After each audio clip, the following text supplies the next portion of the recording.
the Mets, meet the Mets. Step right up and greet the Mets. Bring your kiddies, bring your wife.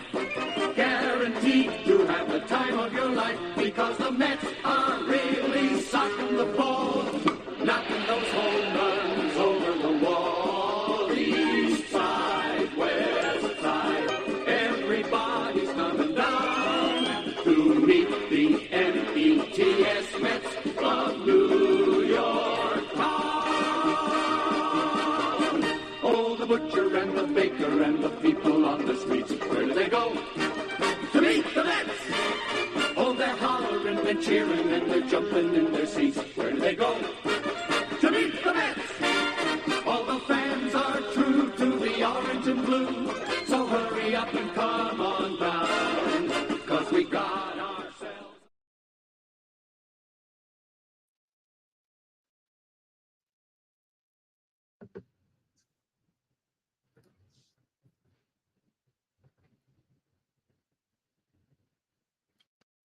What's up, Mets fans? Here we are, Mets watch party live right here with my boy, myself, and CP. Sorry, I did not see myself, but that's okay. Live is always fun. So, Mets Cubs starting in a few minutes. Chris, hi, haven't seen you in a long time. How you doing? Yeah, it's been a minute, Rob. Good to see you too, stranger. Yeah, shout out to everybody, man. This is going to be a fun one. We talked about the pregame. We talked about the challenge that's ahead for the Mets. Obviously, we did the in-game watch party as well last week. It was a fun one. Hopefully, you all enjoy our banter, our commentary, our reactions. I love doing this. This is something that I've been wanting to do more of.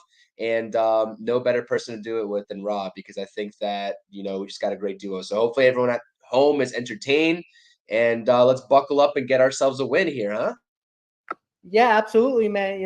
Hopefully, the last game, I think it was actually a longer game than expected, but who cares? That's the most important thing. We get our live reactions, we get game audio, and make sure, guys, when I put the volume up, let me know in the comments if you can hear it, because that's one of the perks of doing this stream is not only looking at our two crazy faces and our instant reactions, but I want you to actually hear the game as well. I know a lot of people are working, a lot of people are on the go, a lot of people like to listen to the stream and not watch, and vice versa. So make sure you let me know, because that's an important part right there. So we got about 2 minutes until 2-3 minutes until game time. Let's see how Severino goes out. Hopefully he throws strikes, and the Mets are wearing the City Connects, by the way, which is awesome. So we got that City Connects going on again, which is I actually love it. Like, purple scared the hell out of me, but it looks really good. I'm not gonna lie. It looks sweet. It looks sweet. It does, man. It does. On TV, in person, I mean, it's just perfect.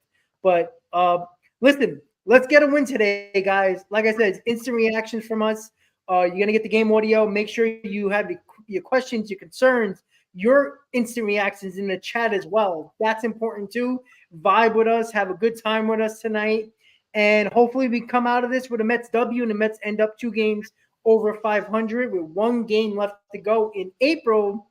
And now we're going to get closer and closer to, the later spring into the summer months. And that's when we're really going to kick it into gear and really see what this team is made of, Chris.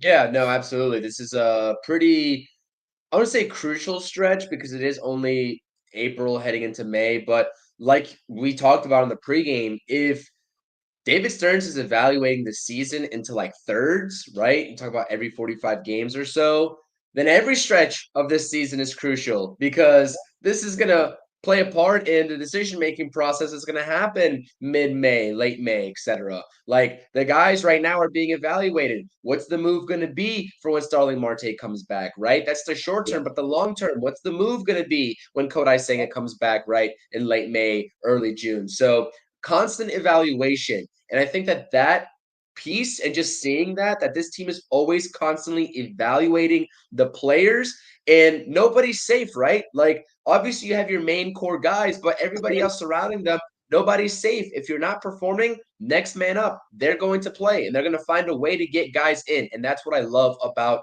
this very early season, and what this sort of regime, so to speak, is showing us right now.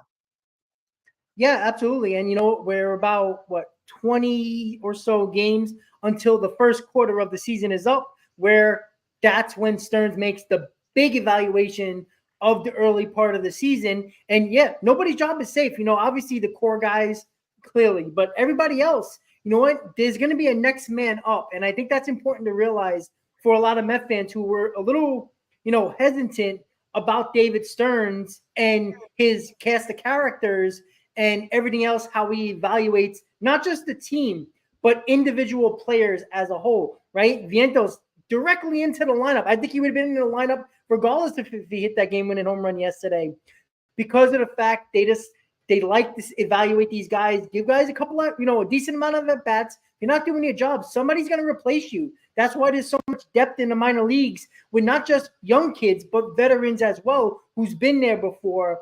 And that's what David Stearns did with the New York Mets, and I love it right now. So the game's about to start.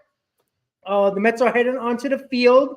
Once again, guys, make sure you tell me in the comments if you can hear the audio. That's my most concerning thing. Yes, you want to hear us most of the time, but you want to hear the game as well. For the people who are not able to watch the game right now, can get an actual, double whammy of us with the instant reactions and the game audio as well. So I'm going to turn up the volume, Chris. So if you got any final thoughts, let people know. I just love that they gave the mascots their own City Connect edition too. That's awesome. Like the hat to go along with it. But nah, man. Other than that, put away batters, and I think the off speed, right? How does Luis Severino's off speed look today? He has a vast arsenal. If that's gonna play well tonight, then he should have a pretty good game. But it's gonna be very curious when Pete Crow Armstrong comes up, like how he performs this whole series, because as well as I do, if he goes and kills the Mets in this series, a lot of fans are going to be angry. And it's like a moot point because it's a completely different person who dealt him for Baez, but you know what I mean. First pitch on the way here. Absolutely. Here we go, guys. So here's the volume. Let me know in the comments if you can hear it.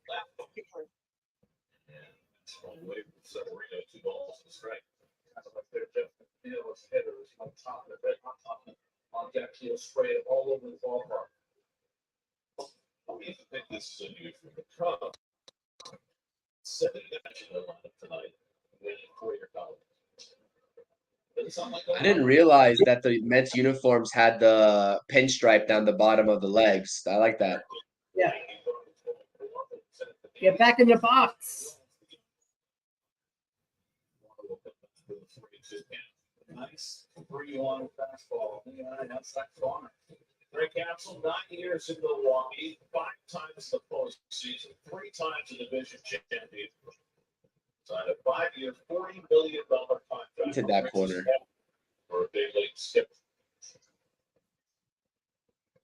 3-2 the leadoff batter. Corner, golf fly to right. Yeah, it should be get a corner. And that's the first out of the night. Kansas City Metropolitan defense, Nito back behind the plate tonight. VIENTOS getting rewarded with the heroics of yesterday afternoon's ball game. The 2-run home run at third base gets the start. Bader in center. Really where are you at, Rob? I might need to sync up with you. Say that again. Where are you at in the stream right now? I think mine's lagging. First pitch to Mike Tauchman. I think we're a little bit. You're a little bit behind. Yeah, I think you're a little bit ahead of me. Yeah, it's all right. I'll keep my mouth shut. Let the audio say it all. Yeah, we were synced up before.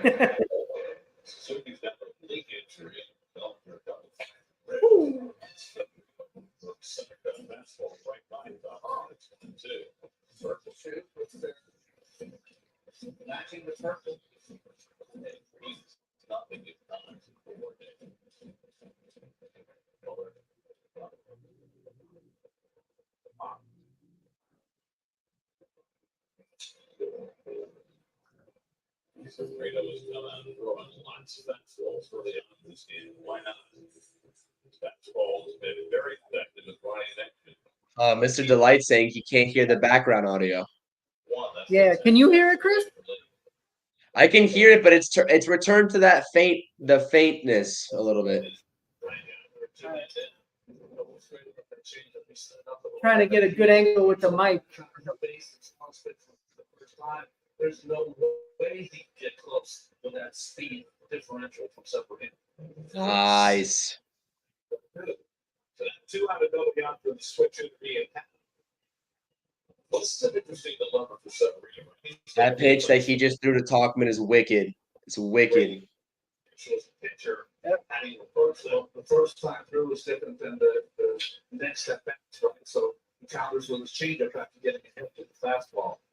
But once you get ahead, I think a steady diet of that down and in slider that should be where he developed what you probably told us to go before the game.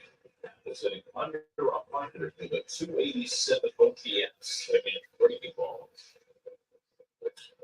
It's 2 fastballs surrounding a changeup on the first 3 pitches. You know, there was a time that you knew that or thought that you're going to go through the line 3 to 4 times. But the first The man himself, Jeremy Hefner. Heavy on the secondary pitches, even though he had trouble with it. That was side of the fastball. It's 1-2.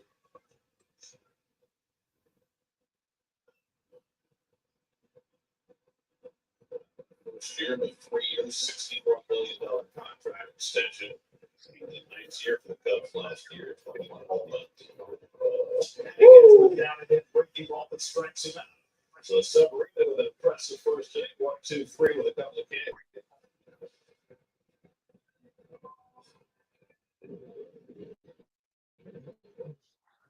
All right. So Severino struck him out to end the top of the first. So look, score early, right? He got him zeros in the top of the first. Let's get, and that was a nasty pitch, by the way. Look, get them runs, get them early. Severino looks sharp right now. Get some runs, Chris. That pitch that Sevy just threw looked like an absolute frisbee, Rob. Like that was nasty. And that's exactly what I said too. I was like, I want to see how his off-speed plays today. Is he going to have command of it? Is he going to have control of it? And that's a perfect example right there of what I said when Sean Manaea always starts. Like you get ahead of hitters, put them away and be competitive in pitchers' counts. You don't have to throw it for a strike or in the strike zone. It just has to be competitive enough to get the hitters to even think about biting on it. But yeah, I agree. Let's get the bats going early and often. I want to see how the approach is looking like today. Yeah. And I think that we can see that right off the bat, and it'll set the tone for the rest of the game. Make him work, though. Like, make him work. Make Tyone work. Correct. And I think that's when the Mets lineup is at its best, when you make the pitcher work. Let him get into that bullpen. Like I said, there's not a lot of, bullpens as good as the Mets. You got to get into the bullpens because that's when you can do some damage. And, with Severino looking sharp, I know it's only 1 inning, but his breaking stuff and his slider definitely looks sharp for sure. So we just got to keep it going, and let's see if the Mets get some runs with those City Connects. Yeah. Got these. I can't get over how just like sweet they look. I was very hesitant at first when I saw them come out, but I'm completely sold. And the Rays also just got their City Connects as well. They revealed them today. They look pretty good as well. I know some people aren't really a fan of like the coloring or whatnot, but I like them, to be honest with you. Yep. All right, I'm going to put the sound back on, guys. Brendan, we're leading off. It's not so far to share, but like what time we set 3 starts here. Really like pitching that's in the field. It's great for Jameson time when he's actually been get through the last 2 seasons help with him because he's had so many issues to deal with over the course of his career. Going back to the testicular cancer that he survived in 2017, and second Tommy John surgery, ankle surgery. It wasn't great for the Cubs last year, but he made every start. He got better as the season went along. The 8 and 10 or 4.84 ERA. This injury, the first 3 weeks of the season this year with some back issues, he come out flying out of the gate 2-0 over the low ERA for his first 2 starts. Then we won the demo.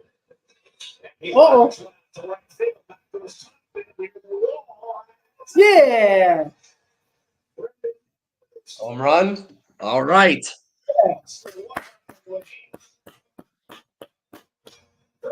Love it. Boom.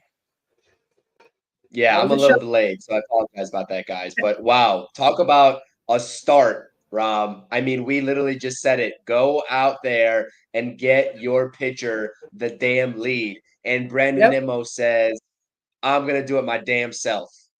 Love that. Love it. Love it. Keep it going.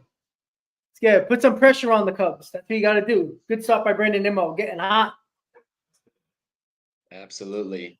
And I really do think that Nimmo is going to find his stride very soon. I can start to see the little bit of a turnaround, better at bats, yanking that ball out of the ballpark right here. He looks like he is just about to turn that page. Well, it's just 12 in the series against the Cardinals, but the 2 hits for Yeah, he left it middle. running his way up the ranks. And he gets the breaking ball. It's about the time. That's the first out.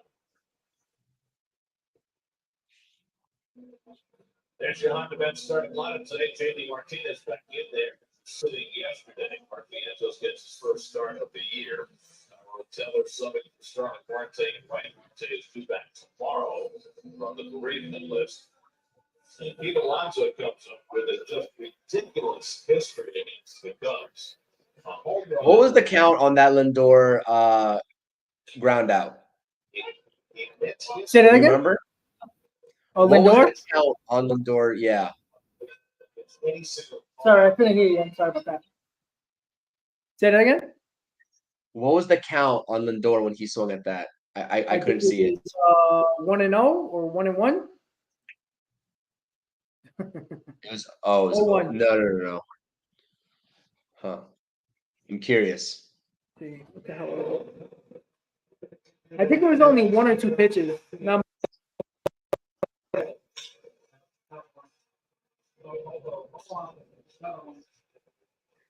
All right. We get the leadoff home run followed by back-to-back clunkers. At least you're consistent.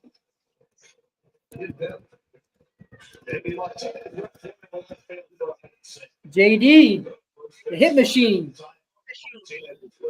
He's got his 4th hit and 10 at bats as a man. It's his first hit to left field.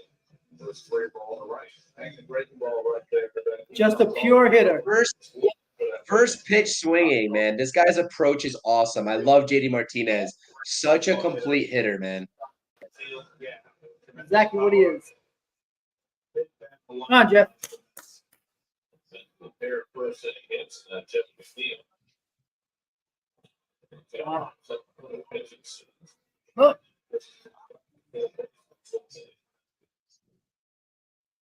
Unfortunately, McNeil pops up, but not before. Brandon Nimmo leads off the game for the Mets with a solo home run to give the Mets a 1-0 lead. And Stevie goes in the top of the second with a lead, just like we talked about, Chris. I think they heard us. They definitely did hear us, Rob. It's refreshing too. And like I said, we can only hope.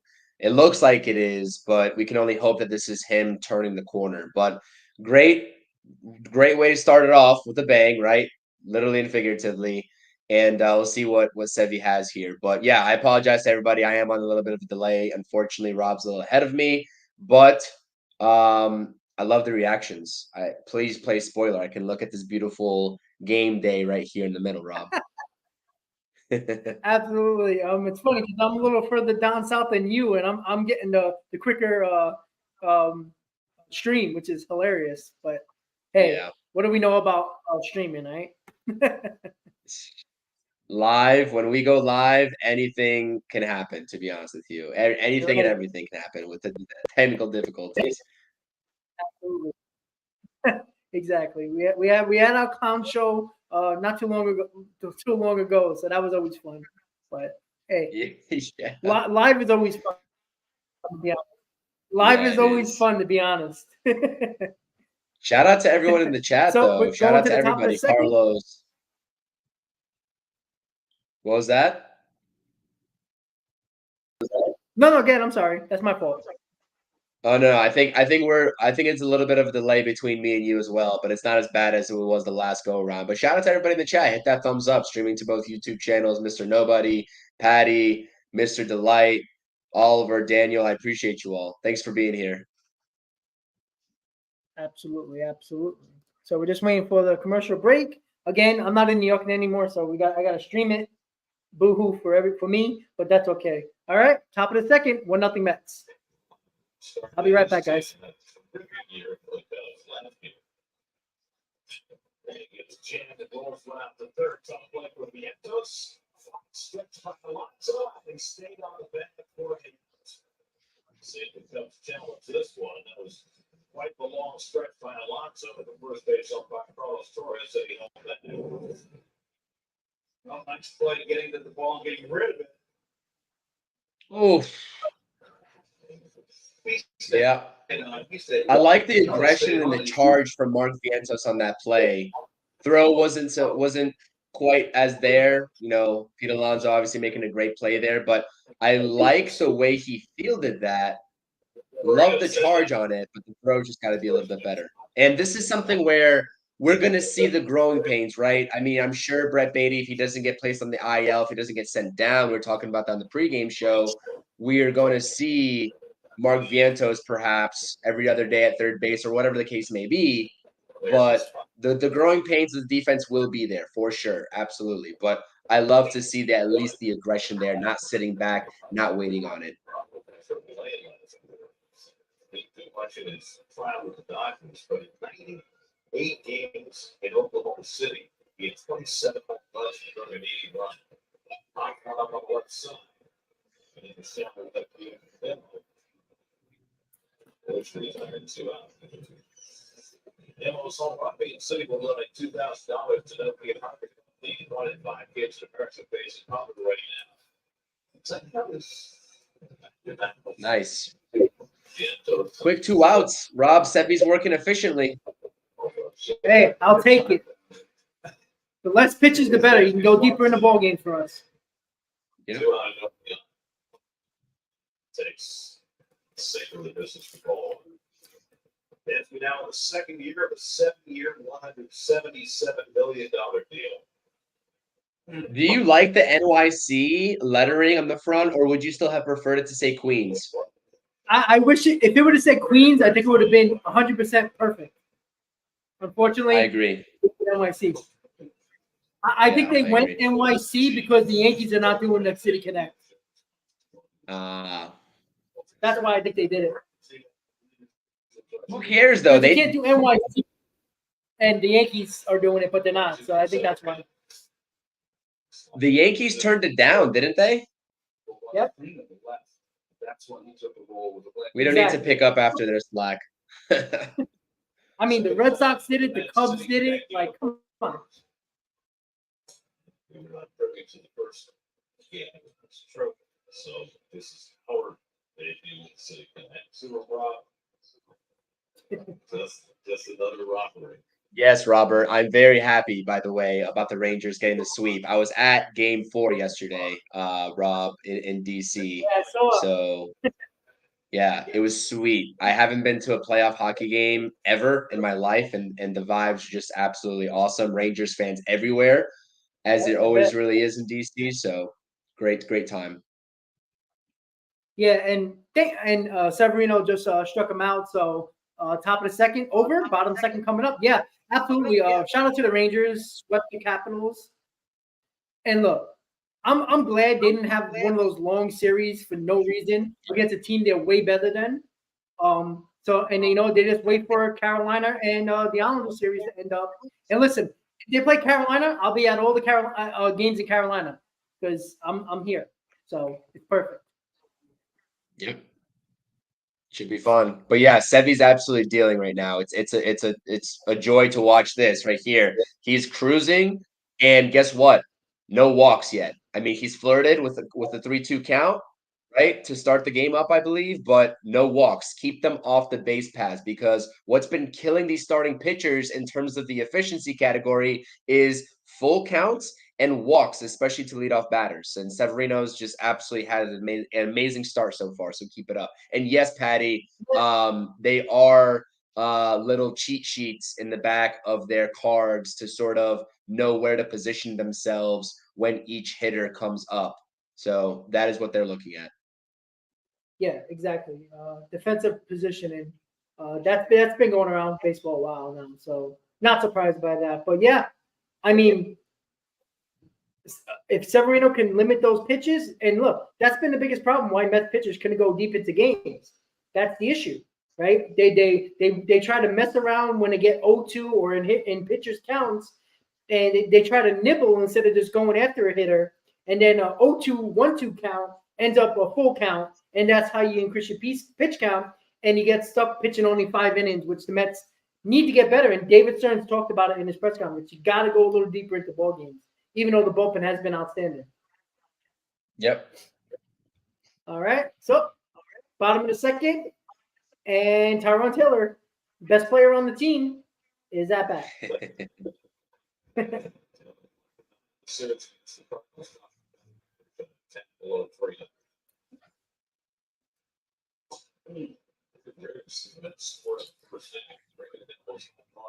First home run that the Mets have hit in the first inning this season. The only team in Major League for that. Taylor off for on the second base.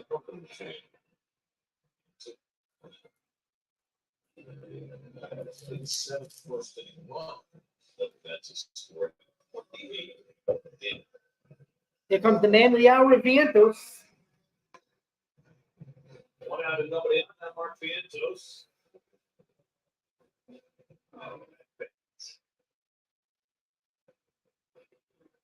Come on. Vientos making his first start of the season. He goes after the first pitch. You can't get too anxious. Yeah. Vientos was tearing it up in AAA. He had a 923 OPS, 23 games before he was called up. Yeah, 22 RBIs in 23 games is outstanding production.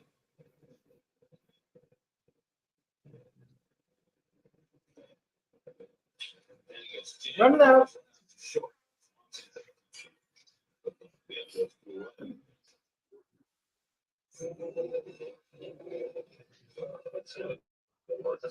Huge smile on his face. It was just such a secret. He said, exactly like we started. He said, David, Tyone really settling in too after that leadoff home run. He's inducing some pretty weak contact pop-ups and that weak ground out by Vientos. So You got to get him early. yeah. It's with 2 strikeouts. Yes, Christopher, I'll be supporting your Islanders for one time because I'd rather see them than the Canes. But Yeah. Let that series go a little bit longer to tire out the Hurricanes. yeah, exactly. He's strong up the middle to win. You have the veteran John Jones and 22 goal gloves up the middle. Go, Bader, let's go. And you got another goal over out left field.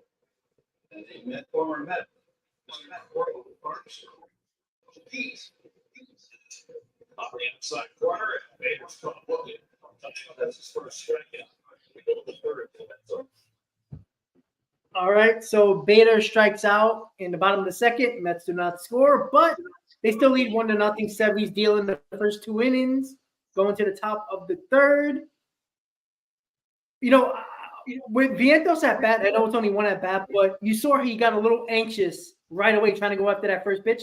I don't mind that early in the game. It's not a big deal. You know, nobody on base. I don't mind that at all. But you can see he gets a little bit anxious, and I worry about Vientos a little bit when he gets a big hit and he comes in the next day. It seems like he's a little anxious. I don't know if you read that or not, or is that just me being a little picky at this moment? Yeah, no, he definitely, I mean, his plate discipline in general just needs to be a little bit better. We know he's a little bit of a free swinger, and the strikeouts are going to be there with Mark Vientos. That's not a secret. He's got a pretty long swing, like we've all pointed out before, right? But that pitch also, I don't care if they swing first pitch, more power to them. If you get the pitch you like, swing at it. But that was an off-speed pitch, right? And it was away. And that just wasn't a good pitch selection to just swing at first pitch there. So I believe it was I believe it was an 0-0 slider. It looked like something off speed. It didn't look like it was a straight fastball. But yeah, I agree with you. I have no problems with it, but just hit your pitch, and that definitely wasn't it. Well, yeah, it was clearly all right guessing fastball on first pitch. and he Yep. got fooled by the slider. So again, I'm not going to kill him. It's one at bat. What I want to see is him learn from the next at bat. That's been the problem with a guy like Beatty, even Vientos when he came up last year as well. That seemed to be they didn't learn from their mistakes, and that's what you want to see from the young guys, right? Your prospects for a reason. You got to learn from your mistakes. That's how you get better, and I want to see Vientos do that in his next at bat. Hopefully, he will. Yeah. All right, top of the third, 1-0 Mets. Sevy on the mound. First pitch, Morel. One pitch, one out. I'll take it. Efficiency. I love it. Yep. That's a lot of humor on both sides of that block. Everyone knows what Harley does, right? Mr. Nobody's saying we're still ahead of him, and he's using the SNY app. That's funny. I heard it's pretty bad. Yeah, the SNY app is a hit or miss. 36 years old, 13th big league season, third with the Cubs.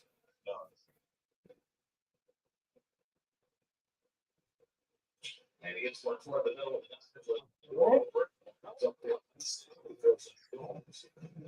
quick 2 outs for Sevy. Yan Gomes. I didn't even know that he was still in the league. That's crazy. That man is timeless. Right? All right, here comes Pete Armstrong. Slider, center kind of hitter, but he has come out this year and has been firing that four-seamer.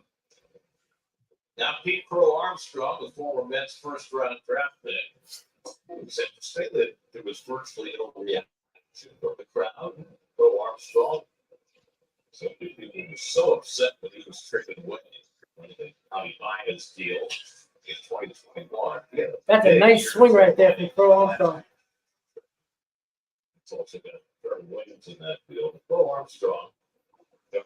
Get a hit? Like high school play. Huge prospect, 22 years old. Called up when Cody Bellinger got hurt, getting a chance to play right now. And so far, so good. Three round of the Cubs last year did not hit. Oh, look, Billy Epler. Home run. I'm sorry. I mean, that's my fault. Not Billy Epler. Brody. My fault. Who are you talking about? They just showed Brody in the front row. Oh. You said Billy. I was like, oh, they allowed him back into the stadium.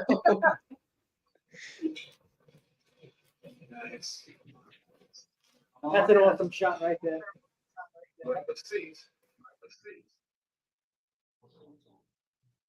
My phone feed's actually a little bit ahead of my TV feed, oddly enough. So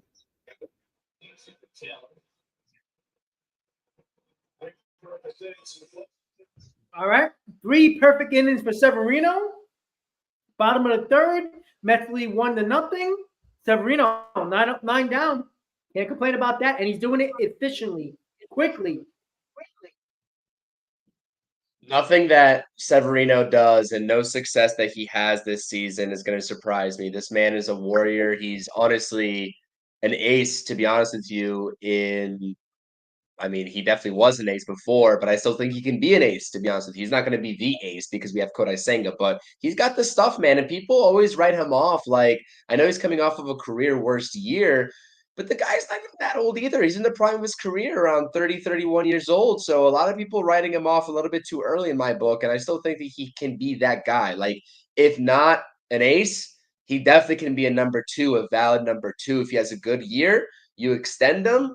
And that solves a lot of problems for your rotation, or at least one of the problems in your rotation for next season. So, no, I love this. And he's really showing why he was probably, maybe minus Tyrone Taylor right now, the best Mets pickup of the offseason. Yeah, and we talked about it. Like, we both like the signing people. You know, I think it was more because he was a Yankee and people were like sour on it. And also he had a career year as well. But, you know, go back to how the Yankees treated him over the last couple of years. Like, they didn't off the IL at a certain time when he was supposed to, and he got mad about that. They didn't really, take care of him the way they should have, and it hurt him. And he was tipping pitches last year. They never figured it out. Clearly, Hefner and all that new technology the Mets have in spring training figured it out really quickly that he was tipping pitches. It wasn't his stuff. He was still throwing 98, 99. He still has nasty sliders, nasty pitches. And why were they hitting it so hard last year? Well, he was tipping pitches. When you know what's coming and you're a pro, you're probably going to do damage to those pitches, regardless of how good the stuff might be. That's all it was. Yep. All right. Bottom of the third, 1-0 Mets. Oh, it's actually bark in the park today, too, at Citi Field. That's awesome. I love that. Yeah. These are no dollar dogs. These are big time dogs. Tomas Nido up.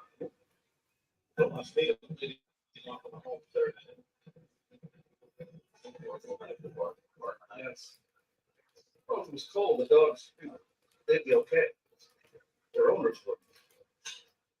I need a free dog night. My ball at the left center. Go Armstrong. So, very interesting so far. When you watch time, he's got a great mid, fastball, cutter, curveball, slider.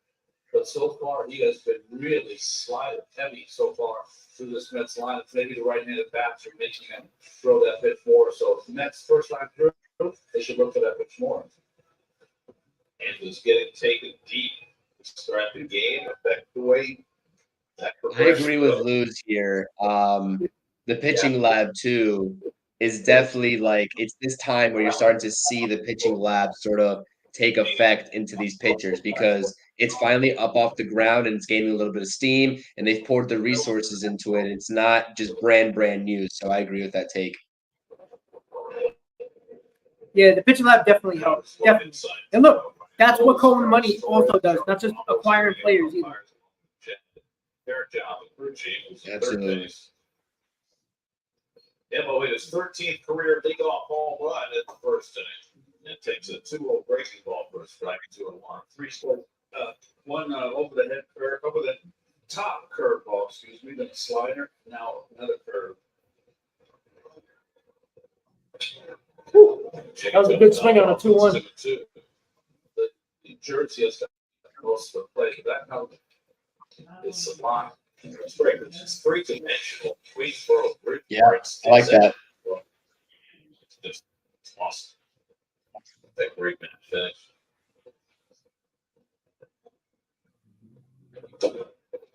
Nimmo has the same fastball yet.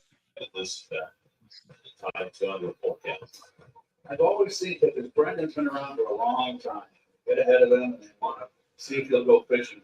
He's such a good 2-strike hitter, even though he struck out over 20 times this year. He takes it. Good at bat by Nimmo. Good job. It's classic Brandon Nimmo right there, Rob. That's classic, and I love it. Absolutely. Was the second pick in the draft by the Pirates in 2010. Number 1 pick, Frank Harper. Number 3 pick, Manny Machado.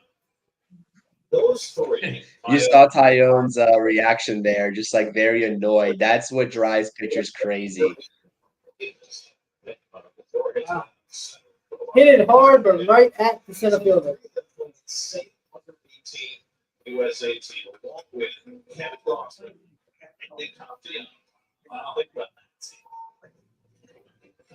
Also in that draft in the top 10. Right. I mean, Lindor first pitch swinging as well. We talked about it with Mark Vientos. That's more of a pitch right there with Lindor that is more manageable. Lefty, he likes the ball down low, look like a fastball, if I'm not mistaken. I like that swing and I like that approach. Even though result wasn't there, I like the approach from Lindor. Yep, absolutely. And that was a fastball right down the middle. He just didn't get under it enough. Yep. Come on, Pete.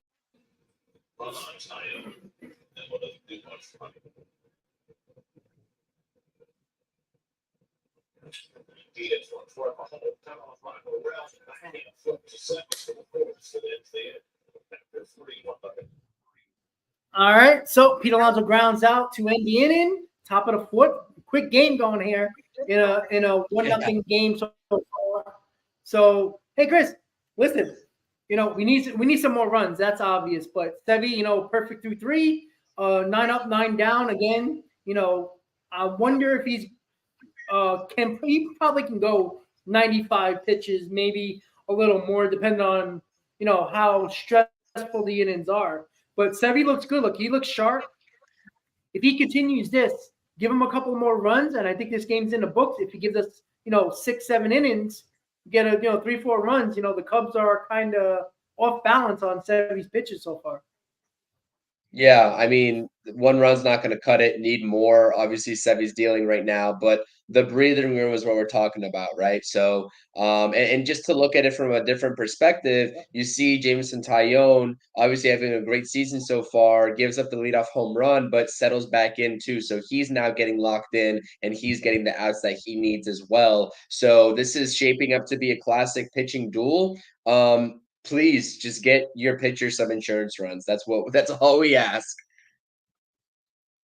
Yeah, I mean, this has been a problem with the offense. I would say about half the games this year, maybe more. Like that's the biggest problem that they're having right now. Like you can't keep on getting not just quality starts. You're getting good, 6 inning, innings for your pitchers, and you go into the bullpen in a 1-run, 2-run ball game, and it's like at some point you got to give this team, this starting pitcher and breathing room here. They're pitching so well, and you just hope it doesn't turn in a worse direction where the pitching is not doing as well and the offense is still struggling, because that's when the Mets are really going to have problems. But top of the fourth, and we'll see if Severino can shut him down again. Here we go. Pretty perfect this night for the second straight start. We're flying out to right his first up top and have to follow. Severino struck out 3 over the first 3 innings. VIENTOS on the grass in third. Cutter was 2-way. Severino had just 1 bad inning against the Giants that last time out. Perfect for 4, give it 3 runs on the fifth, and that was it. And no beat him that day.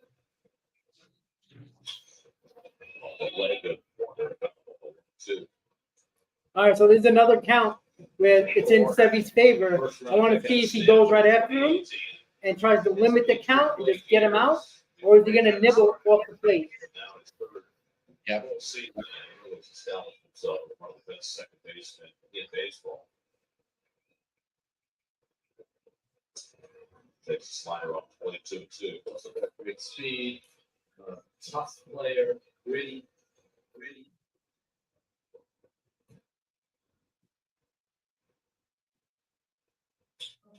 There you go.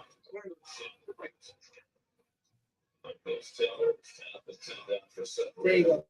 Today we're going to just watch Kodai Senga pitch some live BP with some Brooklyn Cyclones. Well, bad for the Brooklyn Cyclones. They didn't have much of a chance, but he looked fantastic out there, ready to get going. Ready to get the. Sanders bringing up Reed Garrett as well. That's one name that we didn't really talk about today, especially on the pregame. But that man is having an absolutely phenomenal start to his season. And credit to David Stearns bringing him in. And everyone was just like, who's this guy coming out of Baltimore? They have found a gem. Yep, absolutely. Another 4 days after that. Another quick 0-2 count for Sevy. Just the minor leaguer. Murray's minor league owner.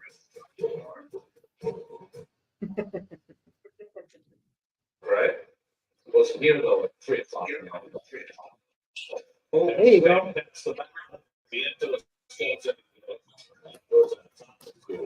Another quick 2 out. Love it. Great play from Mark Vientos, this time with the throw. This thing's got to be Yep. the minor leaguers. He can come out the big time and they take at bats, City Field. They're all aspiring to be here as well. I remember when I was invited to camp when I was 19, I was a non-roster player, 19 years old. I'm taking BP off a Rick Wise slide. Al Borbowski, then he his career, Bob Gibson. It's a straight thrill. No, Intimidating. what a pitch. Almost trying to Ian Happ, who struck out his first time.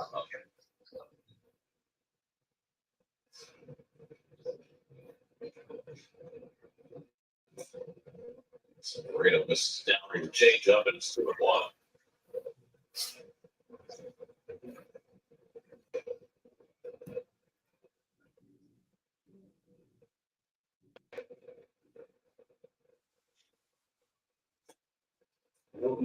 Am I mistaken, Rob? Did Stearns bring in Reed Garrett? I know I said Stearns did, but I'm kind of backtracking now and trying to remember if he was the one that brought him in. Shoot, I don't remember. Yeah, I'll have to go back and chat help me out as well. His first 12 in his last start, he retires the first. I should know that, but I completely am Last start in forgetting. as soon as he started pitching from the stretch, things began to go awry. Well, I'm sure that's something that they certainly worked on the side session. Mr. Morel, first pitch to Vientos. And the throw is true. First pitch, and the inning is over. So he did walk somebody, but got out of that inning on just after one pitch, after he walked the batter. Solid 4 innings for Sevy, and Mets coming back up. Hey, Sevy's still looking sharp, so keep it going. You already threw 4. I like it. It's a gem. We're not jinxing anything, but it's a gem. And you know what? Get him some runs, man. Get him some more runs. 1-0, we're not satisfied, Rob. No, absolutely not. We sound like broken records, but this is the team. The offense is playing like a broken record, like constantly letting their pitchers, not make any mistakes, like we talked about in the pregame, is the problem. The pitchers are not always going to be perfect, and you got to give them some breathing room. You can't get to the 6th inning and it's still a 1-0 ball game. One hanger of a slider or a curveball, and they're back in the ball game, and now you got to worry about trying to score to get the lead back. You know what I'm saying? Yeah, no, I agree. Yeah, Daniel, I'm gonna keep my mouth shut. I apologize. I'm keeping my mouth shut. Okay. It's all right. Listen, I want the W. I can care less how we get it, to be honest with you. Thanks. That's also a great point.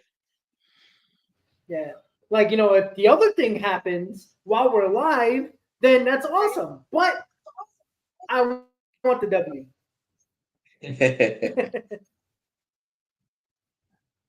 All right. So we're going to the top of the 5th. Wow. The Mets to defeat Cubs is total runs over 275. Not bad. I like those odds. All right, here we go, guys. Top of the 5th. Mets lead 1-0.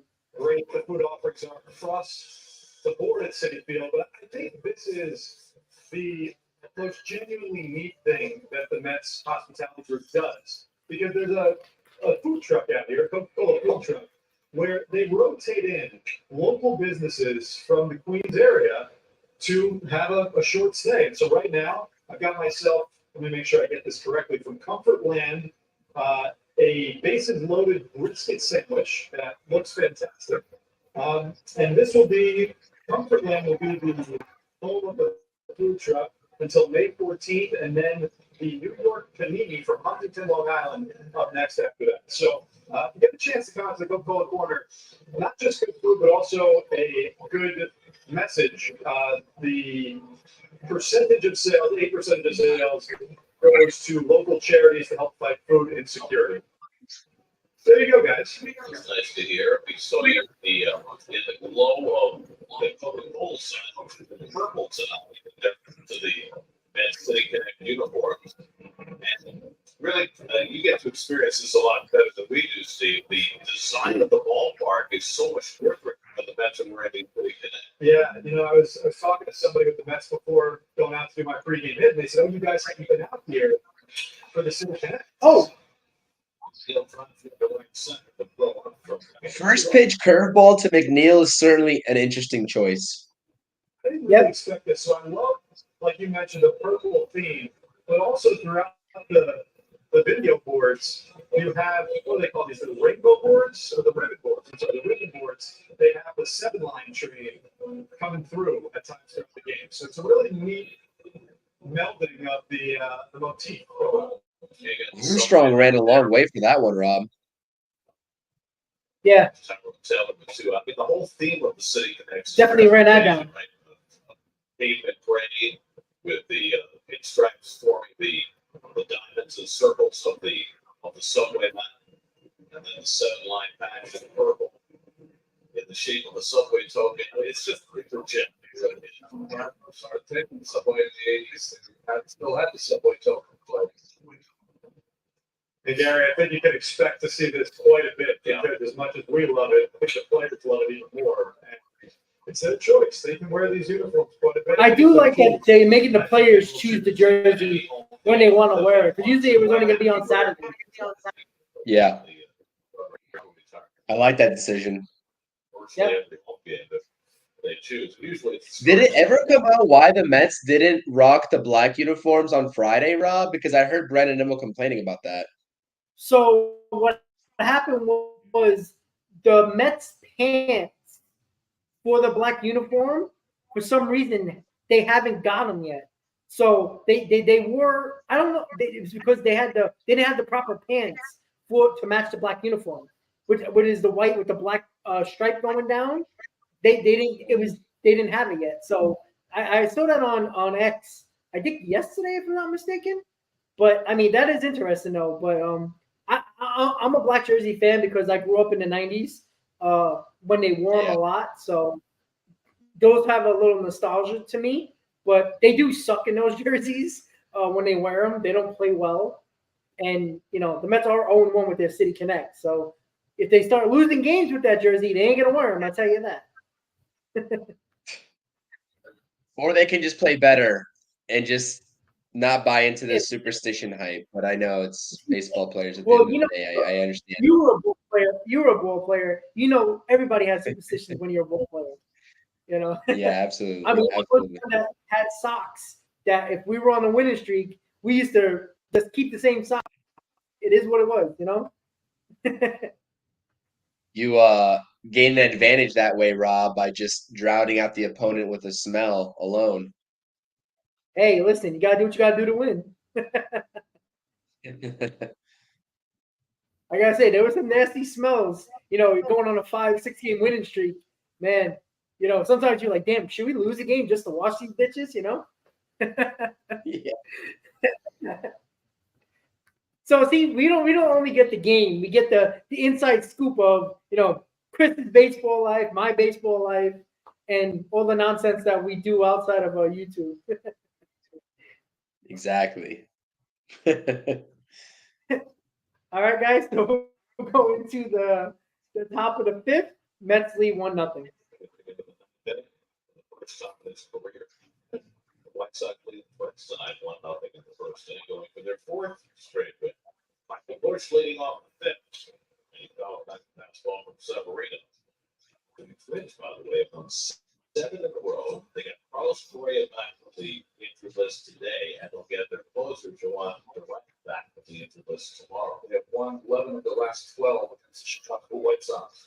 Purple Sky to match the City Connect. Damn. That was 3 pitches, 3 strikes. See ya. Question, you know, maybe it's a little bit facetious. Dealing.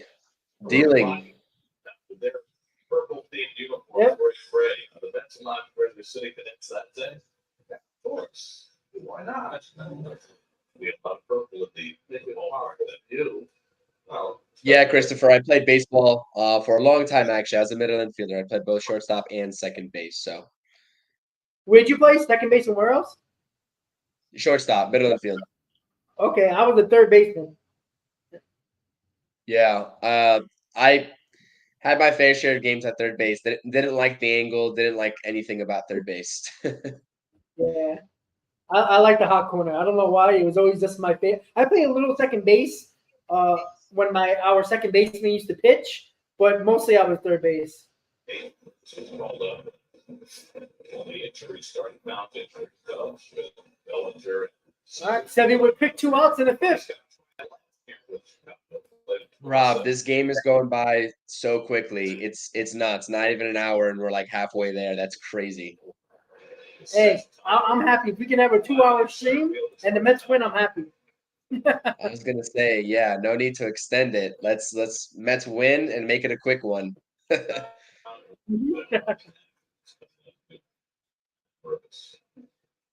Cody Bellinger trying to recover from a couple of fractured ribs. He's been moving around a little bit this week. JL, salute. Hope all's well with you as well. We appreciate everyone being here, by the way. Thank you to everybody. Keep hitting the chat, all the good comments, and there you go. Severino's out of it, huh? Sorry. Yeah. And I want to give a shout out to JL. He is a Braves fan, but he always supports my channel. And we always have a good back and forth. He's one of the Brave fans who is not an ass and like brings up good points about his own team and the Mets. So I do appreciate that. Those type of fans that are fans that actually know the game of baseball and not just being assholes because they're not a fan of the Mets. So I appreciate JL. He's always a supporter. All right, so bottom of the 5th, Mets lead 1-0. Again, let's score some runs for Severino. I mean, back-to-back days, the Mets basically didn't score no runs for their starting pitcher, and it almost cost them. It almost cost them yesterday. Hopefully, it doesn't cost us today. Got to get the runs, Chris. We're a broken record at this point, but you know, it's a lot of lazy at bats, in my opinion, with the Mets right now. Yeah, it is, and they're not making Tyon work, which is obviously a very cliched sort of thing you want to see out of your lineup, but it's very important. We're just not seeing that right now, unfortunately. And it's all fine and dandy now, but once Severino gets in some trouble, hopefully he doesn't. But if he does, then it's sort of a different way you approach the hitters with a 1-0 lead versus if you had a 3 or 4-0 lead. You know what I mean? You'll be a little bit more hesitant. So it absolutely makes a difference, not only to just win the ball game, but also just peace of mind for Severino. So yeah, I mean, we are a broken record at this point. Everybody in the chat's a broken record at this point in terms of wanting to see some offensive production. Nimmo first at bat, great result, 1-0, and then nothing since then. So let's turn that around this half inning. Absolutely. And Jay DeVito, hey Rob, just wanted to say what's up and thanks for being cool at Citi Field when you met my nephew. Stand up dude. I appreciate that. Again, don't be afraid to come up to me. I'm a normal person just like everybody else. Just because I have a YouTube channel doesn't mean I'm better than anybody else. So I do listen, your nephews were awesome. And I do it again. That was awesome. I wish I had stuff to give them that day. I didn't bring my channel stuff. I would have gave them a ton of stuff, but hopefully I see you guys again, and I will have stuff whenever I head to Citi Field again. So I appreciate that. Bottom of the 5th, 1-0 Mets. Didn't even let Dick Scott say a word. And he said, Coach, I'm good. I've got work to do. Let's get to work. And he didn't put his head down. He got out there early. He worked on everything that the Mets had told him to work on. And he waited for his opportunity. And we got it yesterday. He took advantage. And Syracuse was playing a doubleheader yesterday. Dick Scott said that somebody came to the dugout and said to the team, hey, guys, Vientos just hit a walk-off home run. And everybody, the coaches, the players, started hooting, hollering, cheering because of how he handled himself when it got sent down. Well, I like to hear that about Vientos' personality and his demeanor once he got sent down and how he worked harder once he got sent down. Yeah. Yeah, and I think it helps knowing that you have management that will notice that, and it's not like cliche sort of you're gonna get sent down and you're just never gonna come back up. If you put in the work, if you get the results, you'll be back up. So that helps. Yeah, absolutely, 100%. That's noticeable by management, like you said, 100%. Yeah. You know, Pedro Armstrong's out there in center field catching fly balls like he's been in the league for 20 years already. Yeah, well, you know, his defense was one of the things the Mets loved about him, but he even came on right before they traded him. His bat that season was really, really good. So again, I think he's gonna be a 5-tool player for the Cubs. Unfortunately, he's gonna do it for the Cubs. Yep. Yeah, he has all the tools. He looks good out there, man.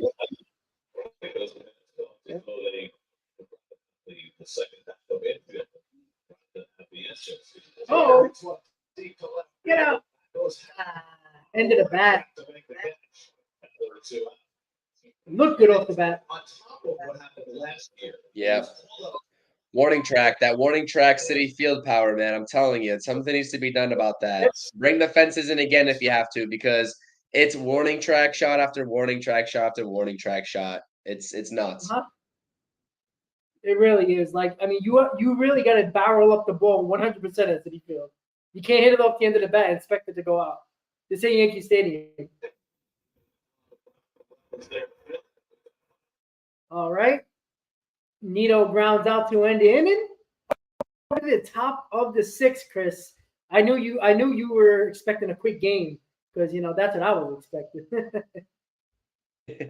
No, it really is. I mean, both pitchers are out there dealing. Offenses really aren't getting anything going. Undisciplined at bats. The Mets have the edge because of Mr. Brandon Nimmo. But I mean, we can say it every half inning, Rob. Score some insurance runs, but it's not getting through to them right now. So hopefully Sevy, doesn't let anyone on base, keeps the walks down, and at this rate, I mean, he might be able to go 8 as well. So yeah, I'm just hoping for an efficient game. But like when you have this so this is my thing with the Mets. I've seen this happen all too many times, and I don't want to be the bearer of bad news here, but how many times have we seen them get off to like 1 or 2 run leads very early and then stay stagnant for the rest of the game until the later innings of the game come by, and then whoever's on the mound at that point either gets fatigued, gets into a jam, and all of a sudden tie ball game, or the opposition takes back the ball game and the lead. So really want to avoid that tonight. We'll see how it plays out here shortly. Yeah, and that's been the problem. Like, there's probably a handful, if not more, where the Mets did that. And I think they gotta really figure that out, because you can't go through dry spells like this when your pitchers are doing so well, because it's gonna burn you. It's gonna burn you eventually. Like, you're not gonna be perfect and win these ball games 1-0, 2-1. You're gonna win some of those games, but you're gonna get caught up in, you don't want to lose those games, because it's gonna bite you in the ass later on in the season when these games are the games are so close, and the records are so close to the teams you're trying to, get a wild card spot from. And that's where you're going to be like, well, in that game in April, that game in May, those add up. April, May, June, doesn't matter. Those games add up at the end of the season when it matters the most. Yeah, I agree with you. I 100% agree with you. And Sanders, they better be paying Seymour Wiener, bro. He does not work for free, and he does not advertise for free. So they're paying that man.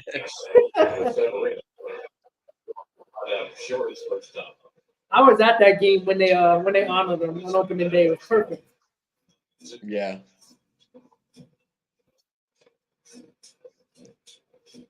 Another quick 0-2 count for Sevy. Holy cow. I mean, these are just nice pitchers counts he's getting into. And it's really those first pitch strikes, Rob, that really make a difference for a pitcher. Yeah, Sevy's feeling it tonight, you can tell. The confidence, man. That's all that guy needs, is the confidence to go out there. Yep.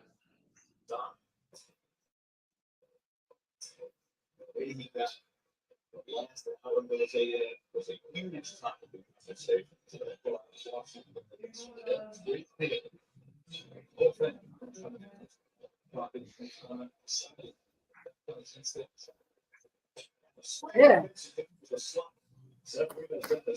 How many strikeouts is that now for Severino?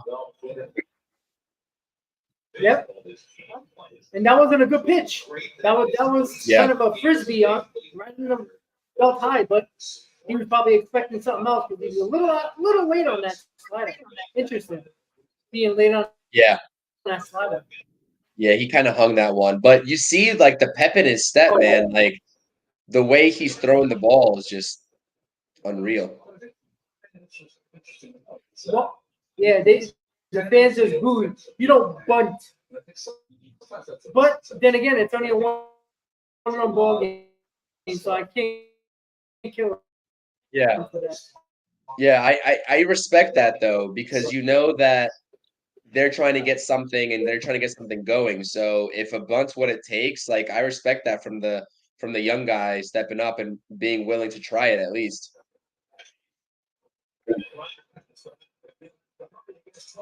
Got him.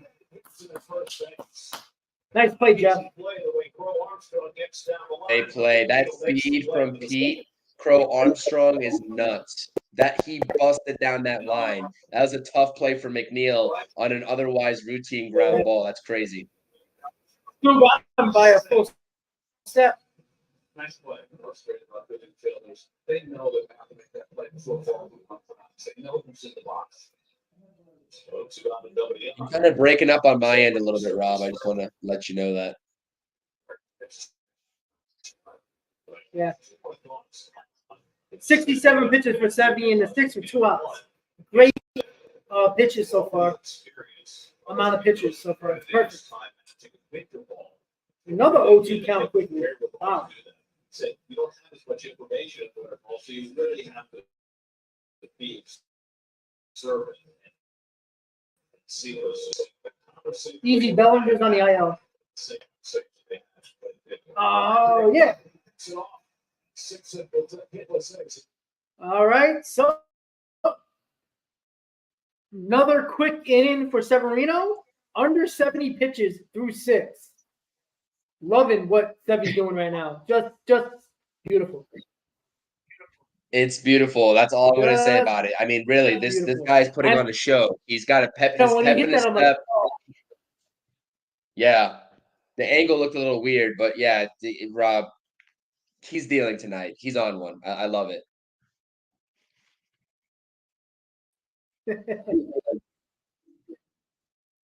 He is. Hey, Chris, I gotta. I haven't said this before. Can we get some runs?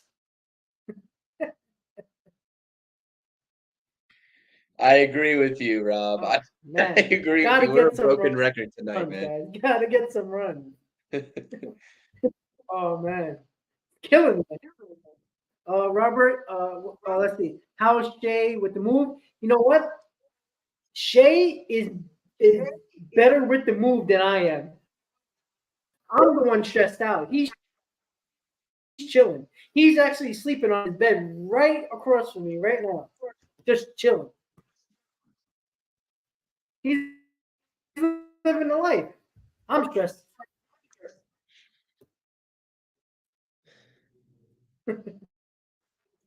Shay's got to start paying rent over there.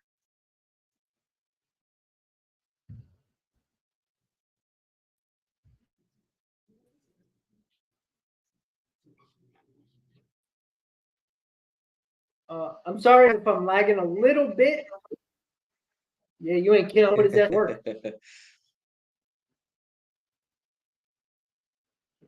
Sorry, guys. My StreamYard's acting up right now. Apologies for that. Let's see. I think it's good. I'm not sure. Can you hear me? A little bit delayed, Rob.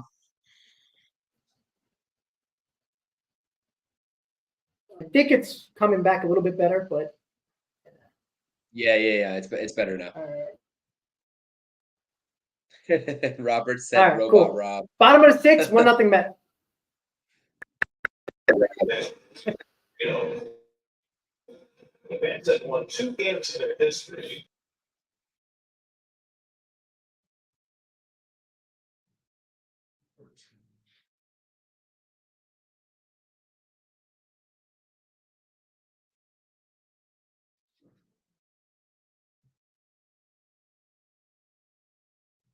Rob left the stream. Yeah, Daniel. I don't know why Gary Cohen always likes to do that. Gary always does that. He is such a jinx, man, and not in a good way either. Like, love the commentating, great guy, but please, at some point, just learn to just be quiet and just stop being a jinx. But that goes back to the whole superstition conversation, anyways. So, Brandon Nemo leading off, weak rounder to shortstop. Dansby Swanson gets the put away pitch or the put away. Tyone got the put away pitch, and this is a classic pitcher's duel, guys. Everyone at home, like, this game is going quickly because it's a pitcher's duel. So Great performances up there. Sorry, that wasn't the Wi-Fi. I just blacked myself out like an idiot. Apologies, guys. Stupid man. Nimmo grounded out to lead off the inning.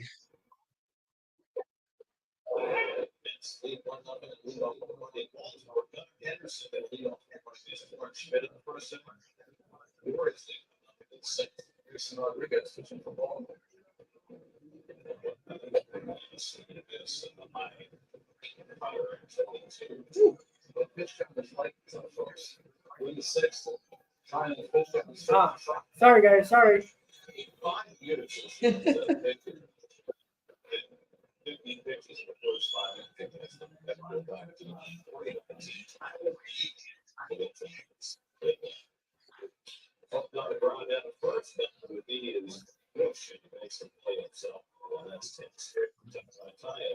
New York Mets baseball on SF brought to you by local board stores with current offers. Visit 549.com. Like Sage, the official finance software partner of Major League Baseball. Third time through the order, no problem so far for Tyone. He got Nemo and Lindor to ground out. Just not great, like, contact. It's not good contact. He's inducing weak contact, and that's the most frustrating thing about it.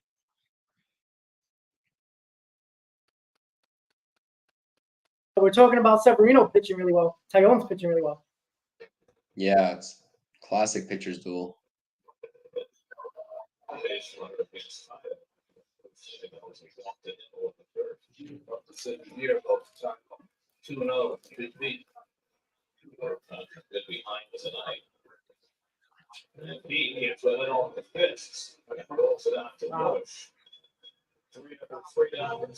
Like what is that from Pete? That's a horrible swing. Like, I don't know, man. terrible. Bad at bats by the Mets right now. Yeah. He's kicking himself over there at first base. And 'Cause listen, that's just Sevy's horrible. pitching better than Tyone, but Tyone is keeping his team in the ball. Again, we've been talking about it. Tyone's pitching extremely well, keeping his team in the ball game. You know, a bloop in the blast, now you're down. That's what you worry about, as well as Sevy's pitching.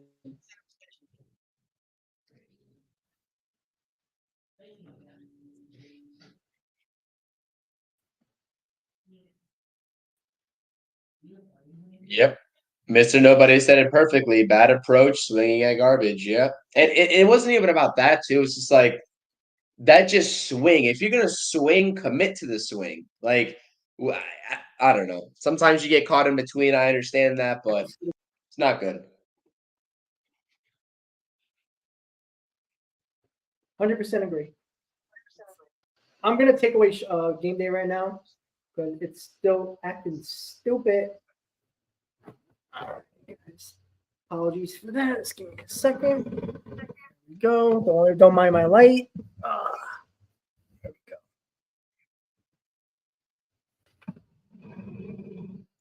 Yeah, the game day really seems to affect StreamYard and the quality of it.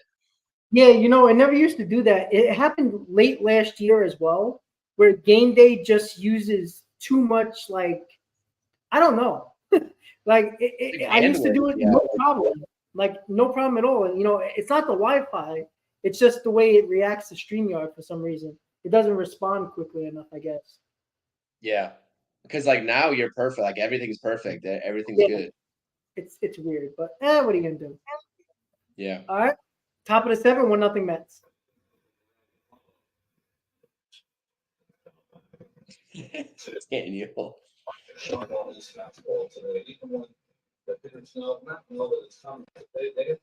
look, another 0-2 count for Luis Severino. Who would have thought? Yep. He's got a razor blade slider to go with it. That's very close.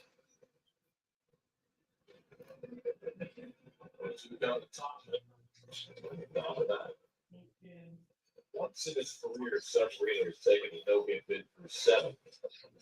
Back in 2022 in Texas, he was taken out of the game after 7.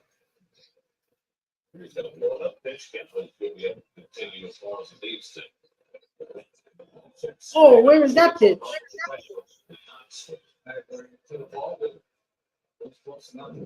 That's ridiculous. That should be a strike. That should be a strike, yeah. Brian, to be honest, let's talk about Come on now. So there goes 1-1. He struck out 5.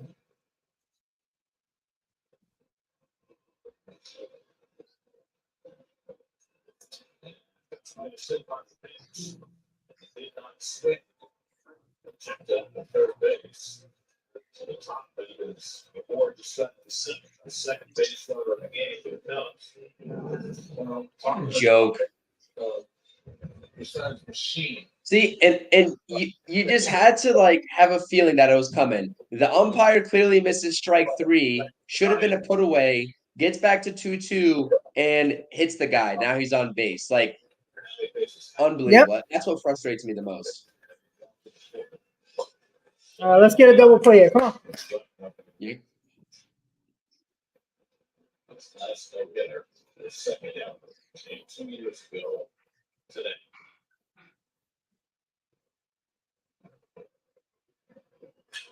Down at first, all right. Got the one out. Good job, Pete. Holding that line. Just saves a double right down the line there. Trouble. Good play. Pete's been playing a fine first base this year. I think that his defense looks pretty good this year, so I'm not going to complain. And listen, he got the glove on it, got in front of it as much as he could to prevent it going down the line. Come on.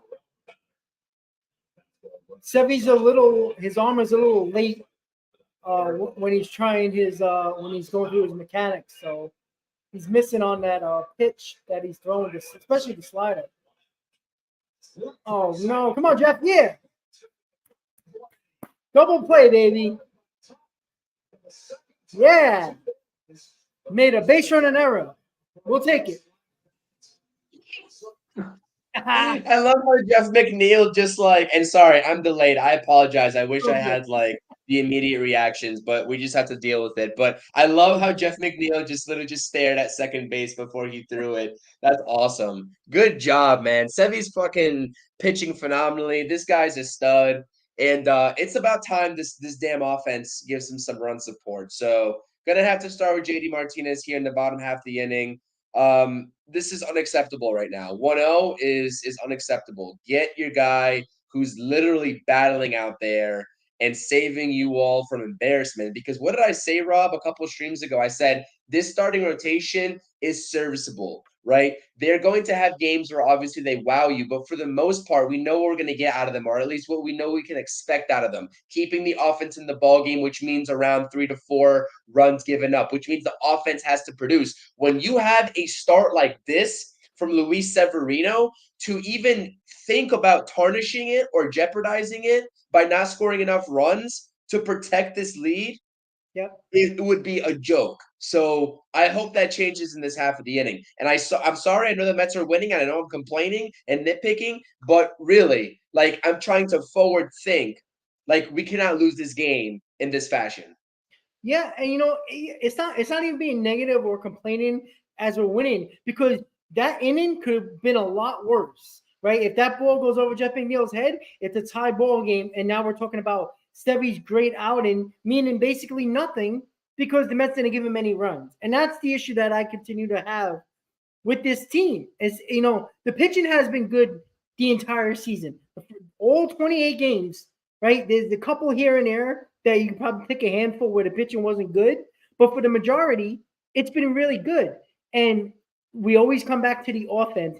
And the starting pitcher was supposed to be the most worrisome for us. And it's not. It's the offense. All right. Bottom of the 7, JD Martinez. See if we can get some runs on the board. See if he hits one over the wall right here. Give us a little lead. Let's do it. Single to left. Later in that first inning, it's a time of the 17 of 8. JD loves first pitch swinging. I love it because he finds his pitch. That probably wasn't a good one right there, but I'm gonna trust him every single time. Yep.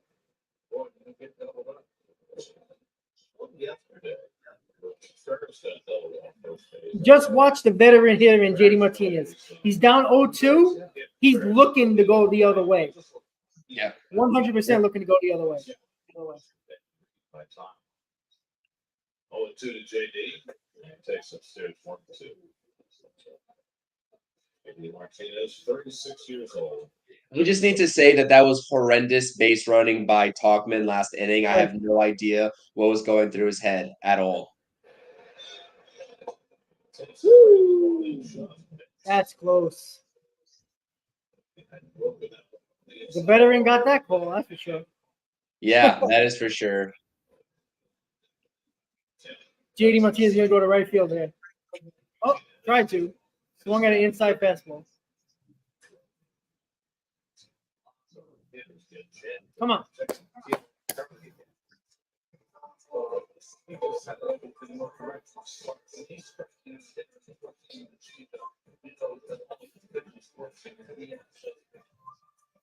Keep hitting those thumbs up, guys. If you're in the chat, we appreciate everyone being here tonight, dropping those comments. We appreciate it. Absolutely, guys. Appreciate you guys hanging out with us during the Mets game once again.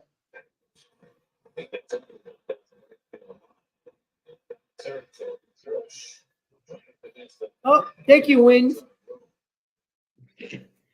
Yeah. I should have been cranked by Mr. McNeil because that was just middle, heart of the plate. Yep. Yeah, Rob, our schedule's starting to free up a little bit. We might have to do another in-game or two before the week is over. So hopefully everybody in the chat is liking the commentary. Absolutely. And McNeil gets the hit. All right. Nice Oppo approach, taking it where it's pitched. That slap version of Jeff McNeil is undefeated. I mean, really, I know some people love the power aspect, but some players, that's what they do. Luis Arias does the same damn thing. So the best McNeil is what you just saw. Exactly. Come on, Tyrone, let's go. Come on. Second, left and right over two.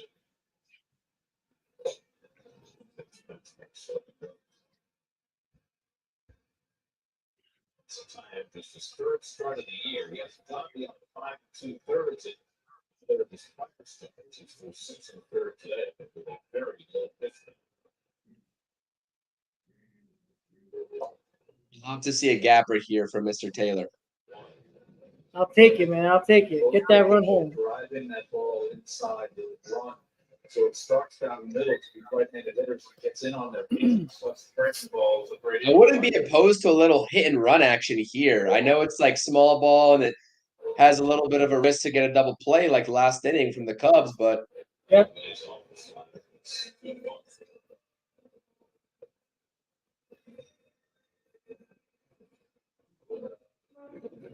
Big gap in that right side of the infield. Warner way. He'll run. Skipper flies it to right. He'll slide on the Shit.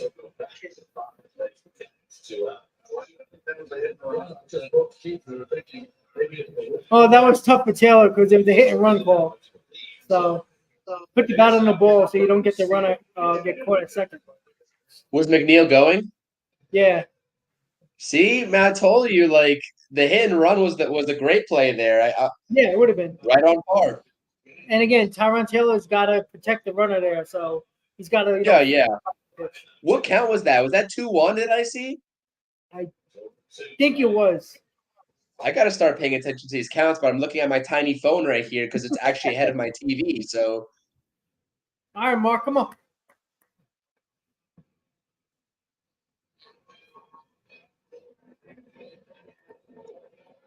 salute, Tony.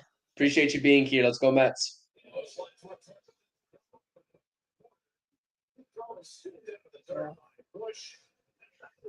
That's a nice play. Yeah, that was a great play. the story right now is Severino putting up zeros through 7, coming out for the 8th inning. Mets still lead 1-0. So, Chris, how you feeling? Well, it's a barn burner, so we'll see if Sevy can keep this going. Just keep getting ahead in pitchers counts, man. I think that's been Severino's bread and butter all night long. You see how many 1-2, 0-2 counts he gets in ahead of hitters. That is where he succeeds because at that point, as a hitter, you have to think, which of the 4 off-speed pitches that he has is he going to be coming at me with? And once you get a hitter thinking about that as a baseball player, your mind just starts racing, you start guessing, and that's where he's got you right where he wants you. So love that. The strategy for Severino always, it should be a standard for every pitcher, but especially for Severino, with the gift that he has of having so many pitches, get ahead of these batters. Absolutely. And that's what he's done through 7 so far. And just think, this game is so quick. We're an hour and 20 minutes into a baseball game, and it's the 8th inning. Like, if that's not quick, like, that's that's crazy right now. That's really crazy. Yeah. But it sort of helps that time sort of helps when you have some non-competitive at bats, but also just the flip side of things, the pitching has been stellar. So Correct. So let's see. The Mets didn't really do anything again offensively, but Severino's holding it down. Let's see. What did he have? A little just under 70 pitches coming out of, or was it around 75? If I'm not mistaken. I forgot what it was. I think he was low 70s.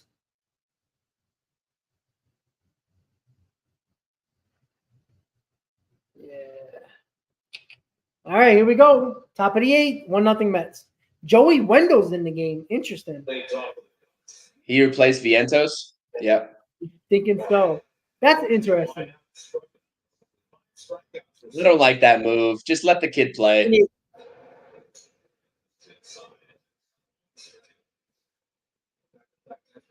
Yeah, that's an odd move. Mr. Mendoza, though, we've been saying that, so trust in it, I guess.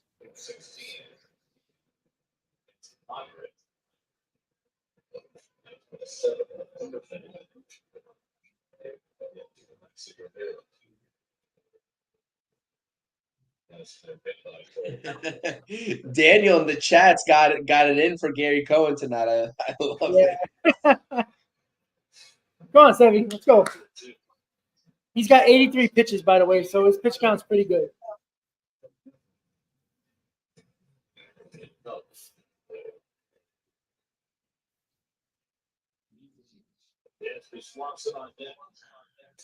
Oh, where was that pitch? Come on. Don't squeeze him now. Oh. That would have been nice if he got that. Shit.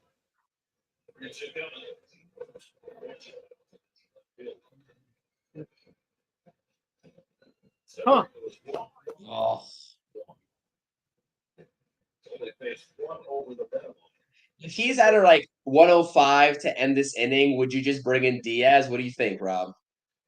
Oh, that's a tough call, man. I don't know. He walked him. That's not good. Not good. You know what? I said this before the game started. I just want to win. So, fuck the no-hitter. Yeah. To be honest with you, get the W. Like, you can't lose this game, especially the way Sevy's pitching. Yeah, I agree with you. And you can see, like MEZ said in the chat too, he's starting to tire a little bit, aiming some pitches. We'll see. Hopefully he pulls through here. Double play would be huge. Let's see if we can get a double play out of Montevino's warming up in the bullpen. That's a good call by Mendoza. Make sure you have somebody up just in case. Yeah. Nice pitch. He can't hit that pitch. Throw it again. What is that? It looks like a little two-seamer running in. Yep, absolutely what that is. Well, you can't hit it. Lethal pitch to the righties. Ooh.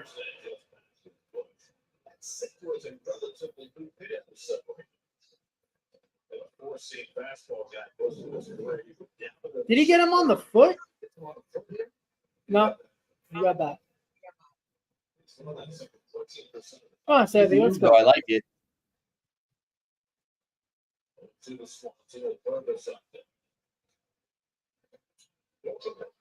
Ah, shit. Shit. He didn't get that ball inside enough. Good Yeah. job.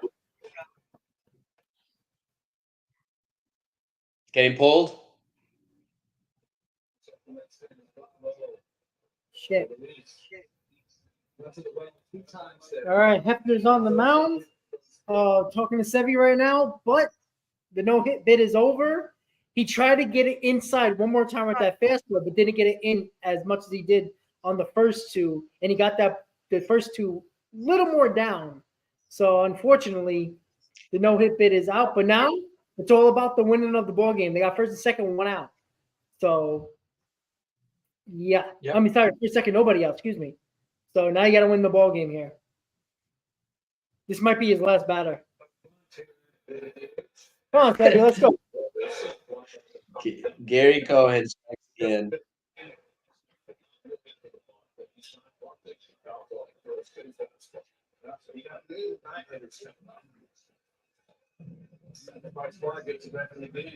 Yeah, Carlos. Rob said no hitter on this stream, not me. I didn't say anything about a no hitter. I said it numerous times. The fact is, I don't care about a no hitter. I want to win the ball game. Santana did it. I can die in peace now. All right. I don't need another one. I need a W here. Come on, Sevy, let's go. Nervous as you don't get it. You can see him as soon as he got in the box, couldn't wait to swing that bat. No need to throw him another strike with the Oaks to count. Yeah, you got to bury one in the dirt here. Do the purpose. He went. Oh, come on. Jesus. Did he hold it? Yeah, I guess so. I think he held it.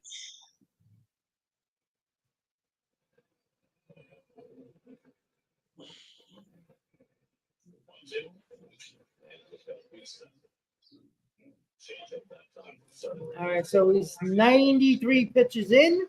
First, second, nobody out. Mets up 1-0. This has got to be his last batter. What do you think, Chris? Yeah. Double play? Yeah, this is, Ah. Uh-oh, I think Severino's hurt. Uh-oh. no. It's okay, it's okay. He's walking it off. Uh-oh. Jesus Christ. It's a 3-6 fielder's choice for the first inning, but now the concern is for Severino. This is always concerning. We have covering first with a pitcher. Oh, his knee hit his arm or something. I thought he got kicked in the shin. I was going by. He had his foot in a bad spot, right? It bad. He had to sit his best to try to avoid it. Oh, his elbow hit his thigh. Okay. Ouch. Probably hit the funny bone. Yeah, it's good too, though, that his arm was bent like that to absorb some of the impact. So that's at least good. Yeah, it could have hit his funny bone, lose a little bit of feeling in it. Yeah. Yeah, he's good. All right. One out, first and third. Come on. I'm curious, you wouldn't make a change right now. I think that this would be the perfect time to make the change. Yeah, it's tough though. Like Ottavino with runners on scares the hell out of me. Me as well. Yeah, easy. I agree. Pete Pete's not good at turning double plays like that. He's not very good with his footwork like that. Like he can catch the ball. That's not a problem. It's just throwing that's an issue. You know, he made sure he got the force at second, but yeah, let's see. Corners are in. And in the middle is double play depth. Yeah. They're watching for the squeeze attempt here. Yeah, gotta be careful. Oh, gotta be squeezing them now. Come on, Where was that pitch? It's a strike. So far this year.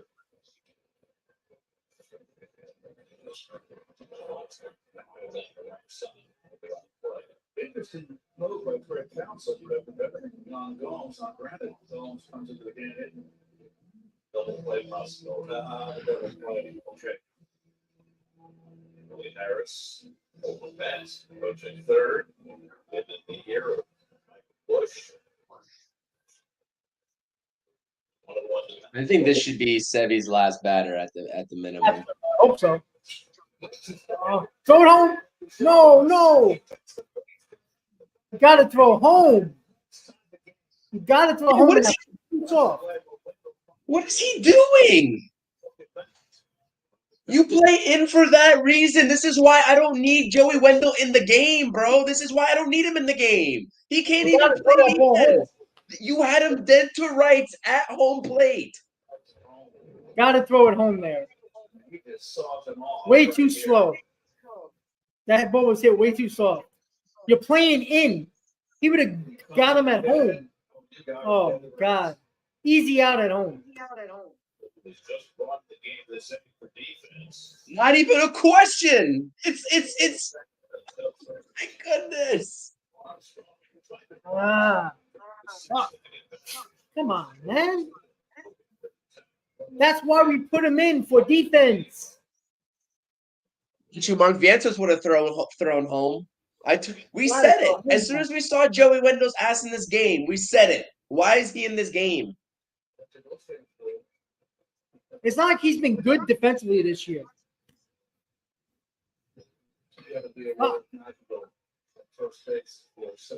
Just boneheaded, man. Alien, how you doing, buddy? Damn it.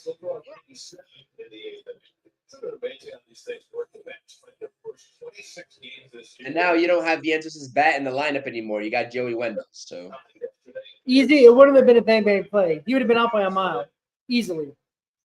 And at the very least, the best play with a slow ground ball is home. You weren't turning two. And he popped it up. That's a dangerous. Beta should have it. Nimmo got it. And that ends the inning. God damn it. And this is why we keep preaching, get some runs. Like, absolutely. You knew that Severino was going to get into a situation like this. Like, it makes no sense. You get your leadoff guy, get you on the board, and then you're lethargic the whole game. And then I said it. I didn't want to say it back then a couple innings ago when everything was fine and dandy, but I said it. And this is exactly what happens. Now we're in a tie ball game, and we virtually waste a gem from Luis Severino. And what Joey Wendell, I'm just going to say this right now. Some people are saying to get rid of him when Marte comes back. Yeah, you let this bum go because honestly, like, I hate to say it. I know his bat's coming around a little bit more, but dude, the defense, if you're going to be there as a veteran presence, right? We let go of Luis Guillorme to get you in replacement. Essentially, it was a swap. And this guy's playing abysmal defense as well. Like, what are we doing here? I questioned the move as soon as I saw it. I'm like, Vientos made two nice plays. They're simple plays, but what we've seen from Vientos, he struggles with those plays, and he did a good job. Like, I just don't understand. Like, you put in the veteran at third base who's not been good defensively this year. I understand he's a veteran, but in that situation, a veteran should know better. It was a broken background ball. You're playing in. You're not going to turn to double play. You got to go home. Even if the runner would have beat it at home, it was the smart play. Not trying to turn to double play. The double play wasn't even close. He was safe by a mile at first. There's no ifs, ands, or buts about if he goes home there with a good throw, a decent throw, he has him dead to rights at home plate. There's no question about that. Even if the runner beats it, it's still the smart play to go home, regardless. God, 90. All right. Well, Tyone's still in the ball game. 1-1 game. Bottom of the 8th. Harrison Bader up. Fuck me. 72 pitches through 7. Basically, 8, 9, and 1 hitters in the bench order in the bottom of the 8th. And Bader grounds one short, circling and slots it. I'll be right back, guys. So now this is where the tide sort of shifts in terms of the momentum category, in my humble opinion, because now Tyone is throwing a gem. Obviously, the whole sort of momentum was hinging on the no-hitter, which was lost. Now the Cubs tie it up, and they still have their starter out there, good to go, probably 9 innings because he's only at 74 pitches. So not great. The Mets offense needs to sort of clutch up here because this would be a heartbreaker. Not to go so much. Maybe he thought he was going to get a real slow jump out of the box. That's why he wanted to go around the corner. I wonder if the breaking of the bat changes the nature of the play. Never really looked at the runner coming in. Maybe unknown about the speed of Hunter Bush coming in from third base. And the third thing, Unbelievable. I can't believe he did that. where you know ball doesn't get something. And I'll tell you what, it's a nice 1-2 punch right there.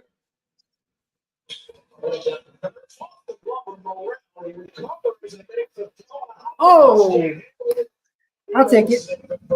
Nice. You know, Nito's slow as shit. How is Nito almost still thrown out on that kind of play? Is he okay? Like, you can't be that slow. That's horrible. Man, I tell you. So, Rob, I have a question for you. Yeah, I what's want up? to ask you this.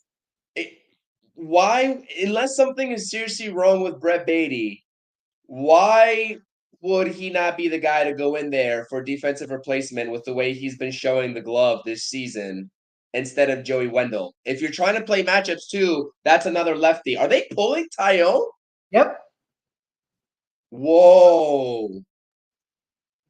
He wasn't even at 80 pitches.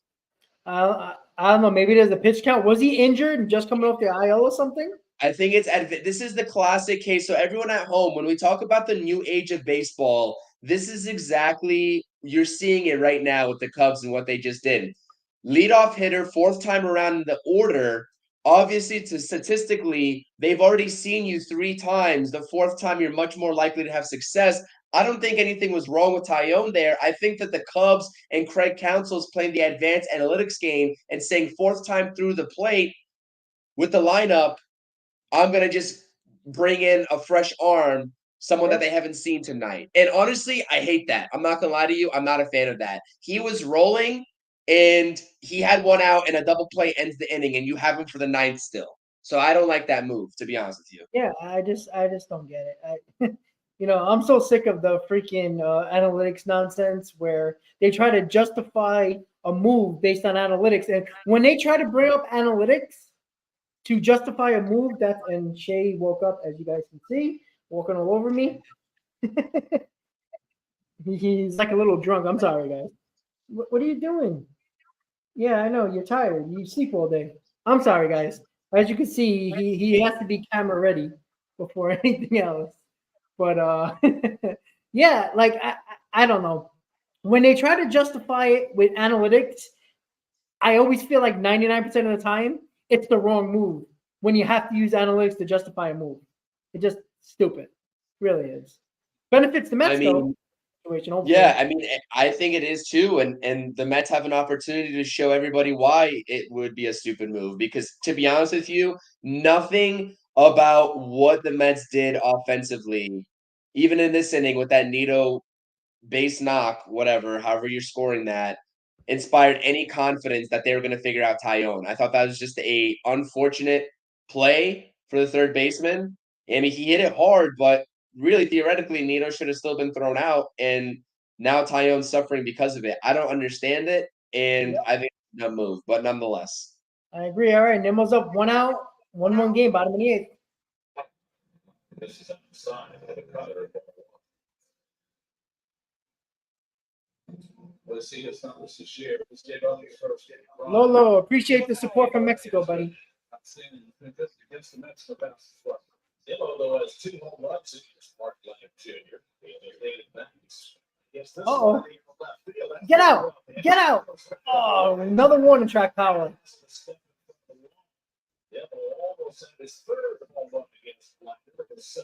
Morning track power at City Field. It's a tale as old as time, man. It really is infuriating. The Mets have the best warning track power in baseball at City Field, man. I tell you. Yeah. I think Nimmo thought he had that. It must be the wind. Has to be the little bit of the wind coming in. Has to be.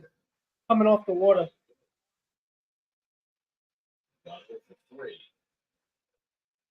You got a sick mohawk, though. Come on, Lindor. I'm calling it right now. I know people are going to hate me in the chat. Lindor's going deep. Why not? It's not like they're hitting anyway, so I can't really jinx them. Rally Shea, bringing it into existence, hopefully.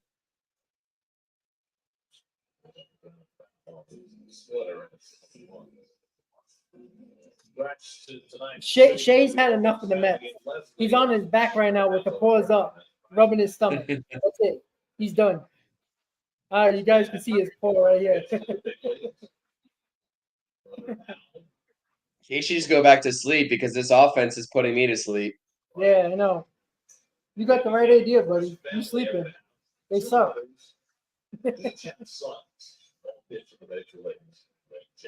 Pretty good curveball there. Yeah. Is Lindor wearing like some prescription shade kind of things? Yeah. I've never seen him wear that. Like it. Interesting. We haven't seen him with the purple. All right, I feel like we need some life, man. I feel like we need some life. Rally cat. Let's go.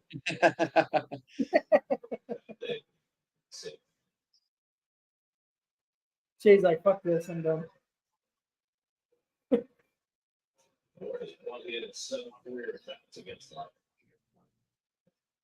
Those look like Oakley's on Lindor's head right now. Those look pretty sweet. I'm not gonna lie to you, but it's clearly nighttime, so I'm wondering if those are just prescription. Well, the way he's been hitting, he needs glasses. Yeah, at least left-handed. Dude, Tomas Nido is hilarious on the base pads, man. Oh, jeez.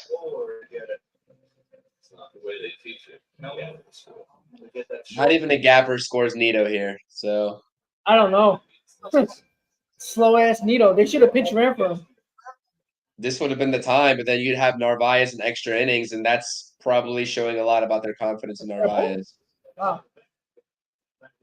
Oh, I told you Lindor was going to ground out. Nobody listened to me. All right, guys. I mean, we better not fucking lose this game. You know what, though? Give me a shutdown Edwin Diaz inning and give me a walk-off from either Pete or JD. Maybe JD's first homer as a Met, right? I don't think he's homered yet, so let's get him on the board. Yep, absolutely. Absolutely. Yeah, it was a little bit of a blur this weekend, Rob, with the Cardinals series. I was kind of paying attention, but between the Knicks games, the Rangers series, I was just sort of in and out of it too. So it's good to be back here and finally back on par with the scheduling, and we appreciate everyone else being here with us too. Absolutely. You know, the Rangers are done for a little bit, and the Knicks are looking to close out Philly. So, and of course, my Tomorrow decides to go crazy. I'll be right back. Yep, no problem. All right, guys. So we're waiting for the top of the ninth. Diaz is coming in once again in a non-save situation again because the Mets can't fucking score runs, and that's what we're dealing with right now. And this is the biggest problem with this team right now. Again, I wasn't so concerned about the offense early in start the year, but I'm starting to think like this offense is going to cause this team to have a lot of problems, man. I tell you, it's a huge issue right now, and you just gotta they gotta figure out something. Like, putting Vientos in the lineup today, I like it, but he didn't really do nothing today either. So it's like it's just the same thing again. Where are the core guys? Where is the Alonso? Nimmo got the first home run, first run of the ball game on a leadoff home run, great, but he didn't do nothing after that. But he got the home run at least. He did something. The Lindors, Alonso's, like where are these guys? They're coming up in spots where they can do damage, and they don't do damage. This is getting to the point now where it's really, really getting frustrating right now. And it's really frustrating, guys. Really, really frustrating. Oh, Lord. I just don't get it, guys. I'm sorry. I'm waiting for my MLB app to go, work again, because when you don't touch the remote for a long time, it like kind of knocks you out. But we'll see if the Mets can actually do something in the bottom of the ninth. But let's see if Diaz can put that shutdown inning for us. And we'll be okay, hopefully. Because I'm going to be really pissed if we lose this game. Yeah, me too. Yep, this shouldn't even be an even ball game right now. But three pitches, 3 strikes. See ya. Edwin is so elite, man. I mean, that slider is just absolutely nuts, and then he comes back at you with like 99. Unbelievable.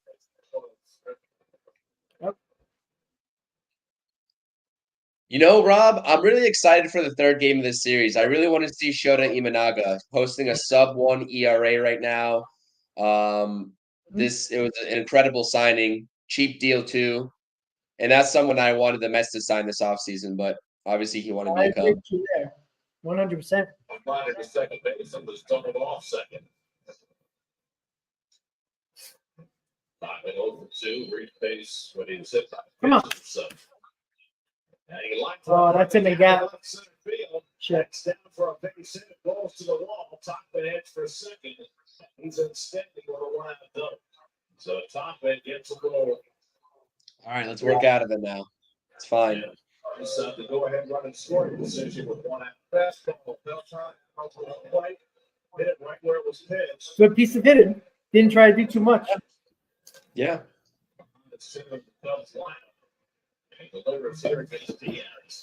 Come on, Edwin, let's go.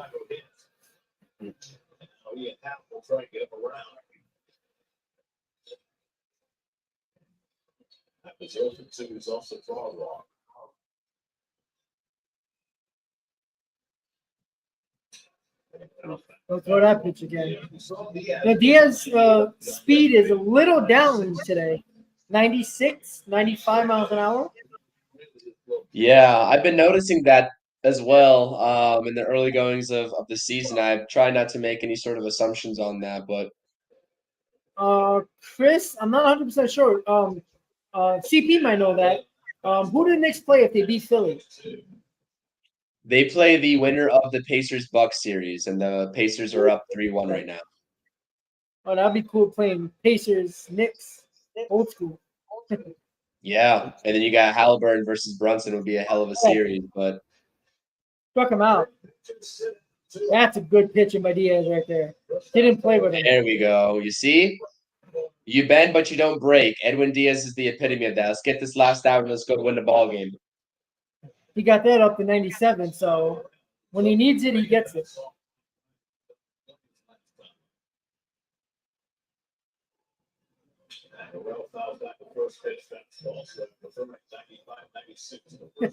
Oliver's like, please don't hit the ball, Joey.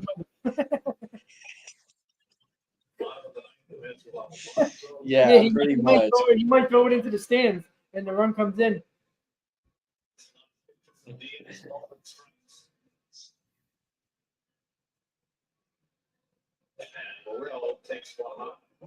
Where's that pitch? It's right down the middle. Goodness, man. This I'm struggling a little bit. Unbelievable. This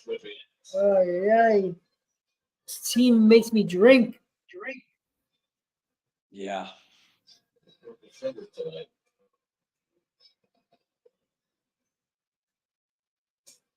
Come on, Ed. Come on, Ed. Let's go.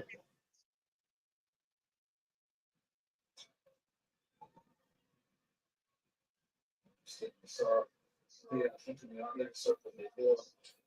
He's gonna make this pitch. Who's up next? Daenerys will save games lately out of a couple.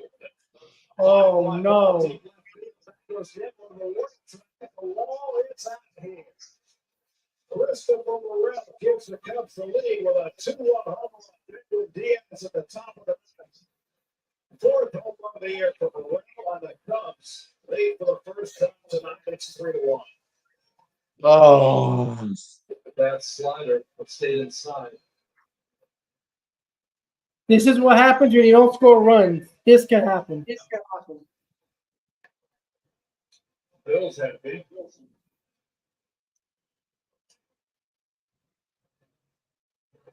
you just knew it was gonna happen too. You just knew it was gonna happen too. I had that feeling the whole damn night, probably from the fourth inning on when we let the foot off the gas. Unbelievable, man. Unbelievable. Well, this is all on the offense. I'm sorry. Like, Aaron Diaz can't be perfect all the time. That's why you have to score runs. But this is exactly what we were talking about, Chris. Yeah. It's just infuriating, man. It's infuriating. Really, it really is.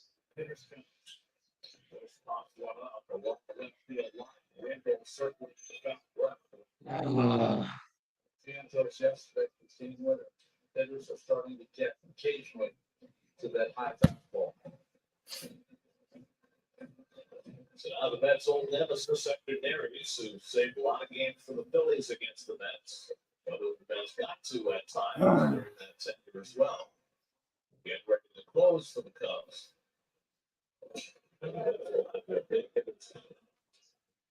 So Martinez, third run, and insurance service we used to call it. It was large. He's recently taken over that closer for them. Let's hold that first round. You know, KT, we can talk about Joey Wendell all we want, but the one run shouldn't have mattered. You got to score runs regardless. You can't win one-run ball games, expect this to happen. Like, it's just, you can't do this. You can't. The offense is a no-show once again. 2 games in a row when he had an outstanding start. We got lucky yesterday. So Mets get last chance in the 9th, 3-1 Cubs, 2-run homer by Morel. Again, you can blame Joey Wendell. Listen, we all blamed him, right? But it goes back to the offense. You had all game to score runs and add to the lead, and you don't get insurance runs. And this is what happens. One bad slider, and the ball's over the wall, and now you're losing. And now you got to hope Alonso, Martinez, McNeil at least ties the ball game and get the extra innings at the very least. Like, I mean, I didn't like the call bringing in Joey Wendell, but it comes back down to the offense. Because, yeah, that might have not – if Joey Wendell had thrown home and we would have gotten him out and it was still a 1-0 ball game, who to say that Diaz wouldn't have blown the save and given up the 2-1 homer anyway, and we'd still be losing, right? It's a turn of events. But it goes back to the offense, like me and Chris, like a broken record, we're talking about the whole game. And this is what happens. This is what happens when you don't add on to your lead. A bloop and a blast, a walk and a home run, this is what happens. And, Diaz can't be perfect. So, Diaz is hung a ball. What are you going to do? You tip your cap, hit it over the wall. But it goes back to the offense. Listen, this is the problem. We keep on going back. Lindor, Alonso, Nimmo before the home run, after the home run. Like, they didn't do nothing else. And this is the problem. They all get cold at the same time, and it's an anemic offense, Chris. This is the problem. Yeah, I mean, I'm speechless. I got no words for these guys like that. And, Like and, I and knew it was doing this I shit. knew it was coming. Like I kind of was alluding to that fact if the Mets weren't going to tack on runs, we're going to be in big trouble because we've seen this book over and over and over again throughout the years. But it's just like at a certain point, you see it too much and you become numb to it. So Correct. Wendell definitely just a head ass play. Like he It literally is. just is a head ass. Like he should have But definitely went like from third to home easy, obviously. that play But the doesn't matter offense, if you get insurance runs. but the offense, yeah, the offense needs to be better. Like every single one of them needs to be better. Yep. So All right, Hector Neris is in for the save. We got Alonso, Martinez, McNeil. Let's get it done. Come back. I want to see the fight. Where's the fight?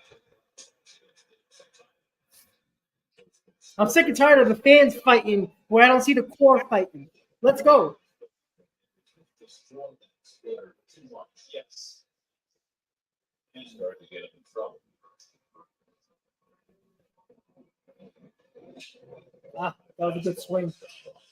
In those days, he used to go 95, 96 miles an hour. He's come back to the field a little. He's in his lower 90s and shooting it now. But people that have played with him say one thing: he'll take the ball anytime, anywhere. On the rubber arm kind of relievers.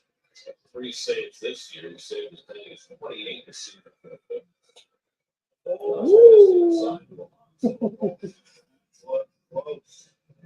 Another inside pitch. A lot of it. I for sure thought he was getting punched out there, Rob. Me too. Listen, he's going to challenge Alonso because a home run doesn't tie the game. So Yeah.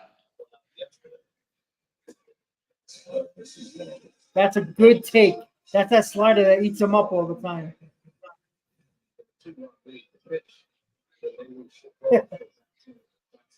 Come on, Pete, get on base, baby. Come on.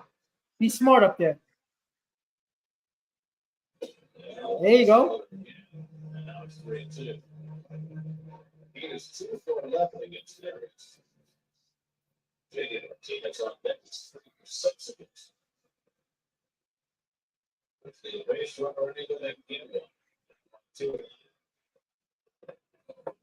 All right, good at bat, Pete. Good job. Walk. You know you're gonna get on base there. All right, here it Come on, goes. JD. To the plate. Come on.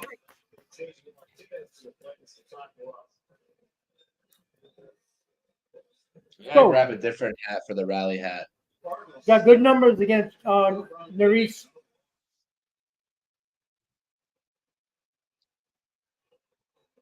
This is now about 10 batters in 9 innings this year. And JD takes fastball. He has 1 for 3 tonight.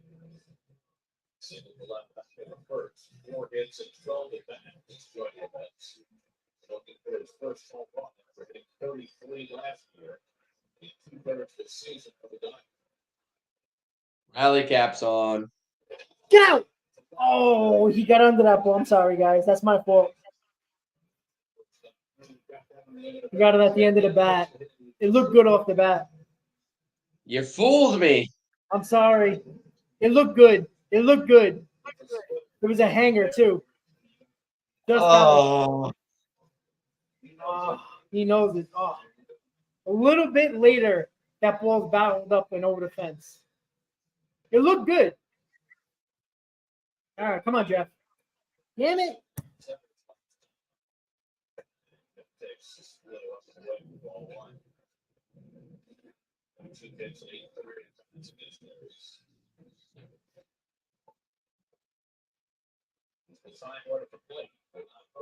Come on, Jeff.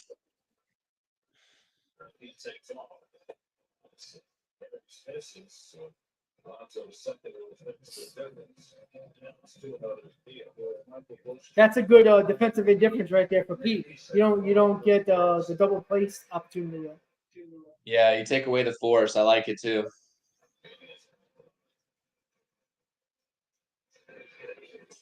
Ooh, wow. Yeah, Jeff was definitely looking fastball there. Yep. Well, Chris, interesting. Brett Beatty has the helmet on, so he could have played third, not Joey Wendell. Interesting. I would have just rather seen Brett Beatty out there instead of Joey Wendell. Unless they don't want him to play the field yet. No. Thank you, you didn't call that the whole night. All right, come on. This is like seeing the same rerun. Good left Maurice always. Catch it by your nails. You're the manager. So first hit back. Wolf Mendoza's getting amped in that dugout, huh? For 16. There's a man delivering the opening hit.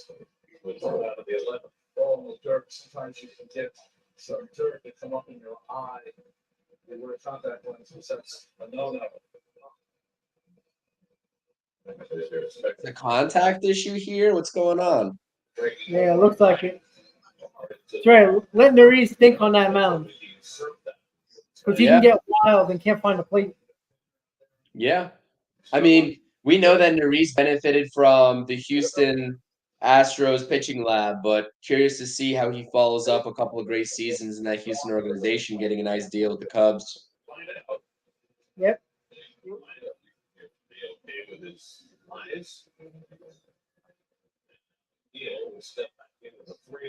Come on, Jeff. Smart at bat here. And Jeff called the timeout.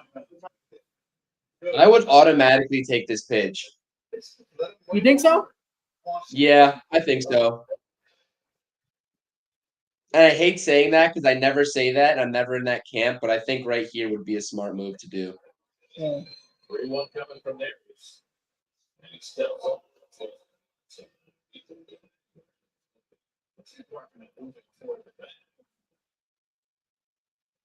if he's barking at him, he's barking at him because he thinks he might be getting a low kick.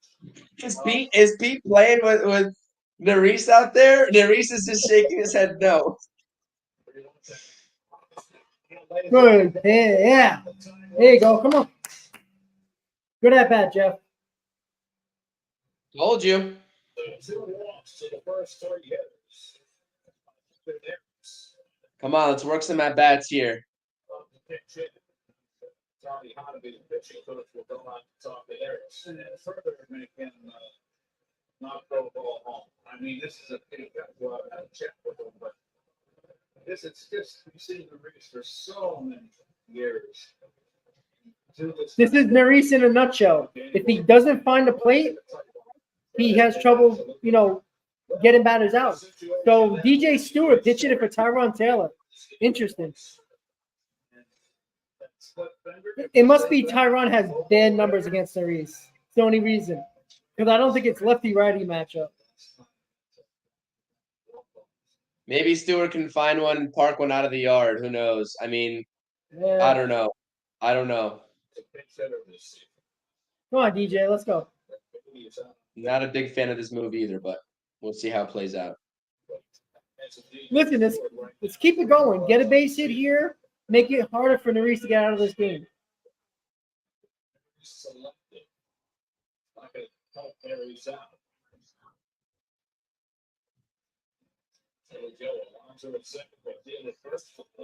There you go. You got to wait for your pitch here. Nerese can't find a plate. Yep, he's struggling out there with his command. Come on, DJ, let's go.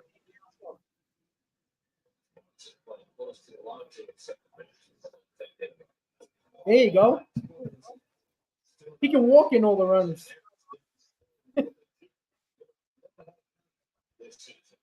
He's not coming back with that fastball. It's just like he's missing badly with the off speed. You think a fastball's coming. Honestly, fastball either.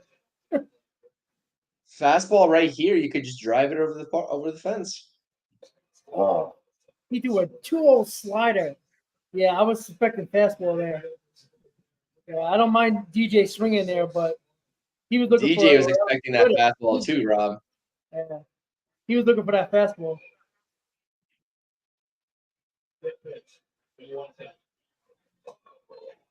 Nice pitch. That's a great pitch right there. Yeah. Painting. All right. Come on.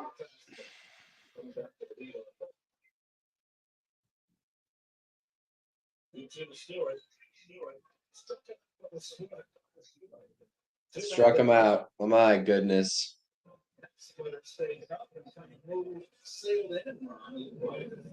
If Beatty hits a walk-off right here, then you got to DFA Wendell ASAP. Right after the game's done. Yeah. His services will no longer be needed. Red Beatty with Joey Wendell with number of games of defense. VIENTOS starting at third base. Well, Beatty had a good double yesterday. Struggled and suspended him for a couple of days at the sideline for the turned out one swing for 2 out of the bottom line. Runs on base. Takes first base. That was a pitch to hit that first pitch too. Yeah.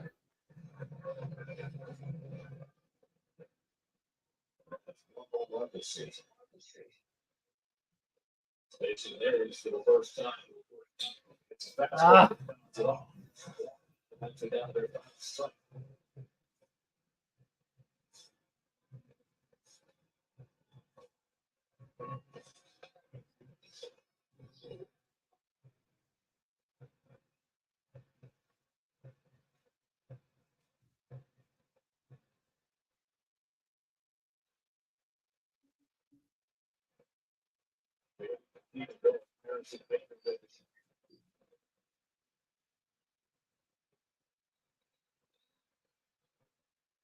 So second, in the first, to the big.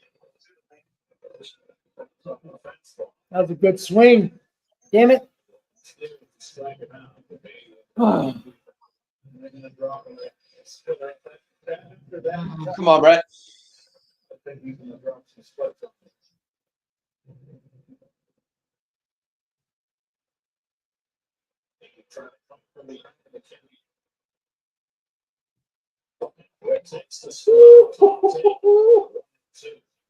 Oh my Lord.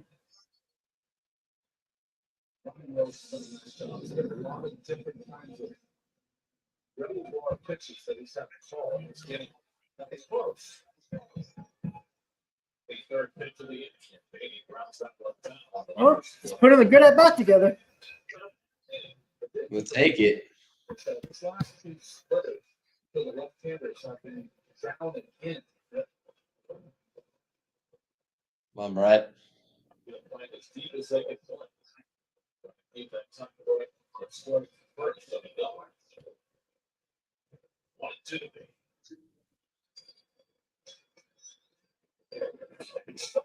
The splinter comes with the ball game. Disappointment. Horrible. I Yep. mean, there's nothing else to say about this game other than that the offense should be an absolute shame of themselves. That's a horrible way to open up a series. That's a horrible way to squander a gem by Luis Severino, who pitched his ass off for you all to just go out there and let him down. He needed to be perfect tonight to win the ball game. And anytime you expect your starting pitcher to be perfect, you didn't do your job as an offense collectively. And we're going to keep saying it until they just change something. Something has to change. What we saw tonight is not acceptable. Yep, exactly. You can talk about Joey Wendell. It was a bad mind block move. It was a stupid baseball decision.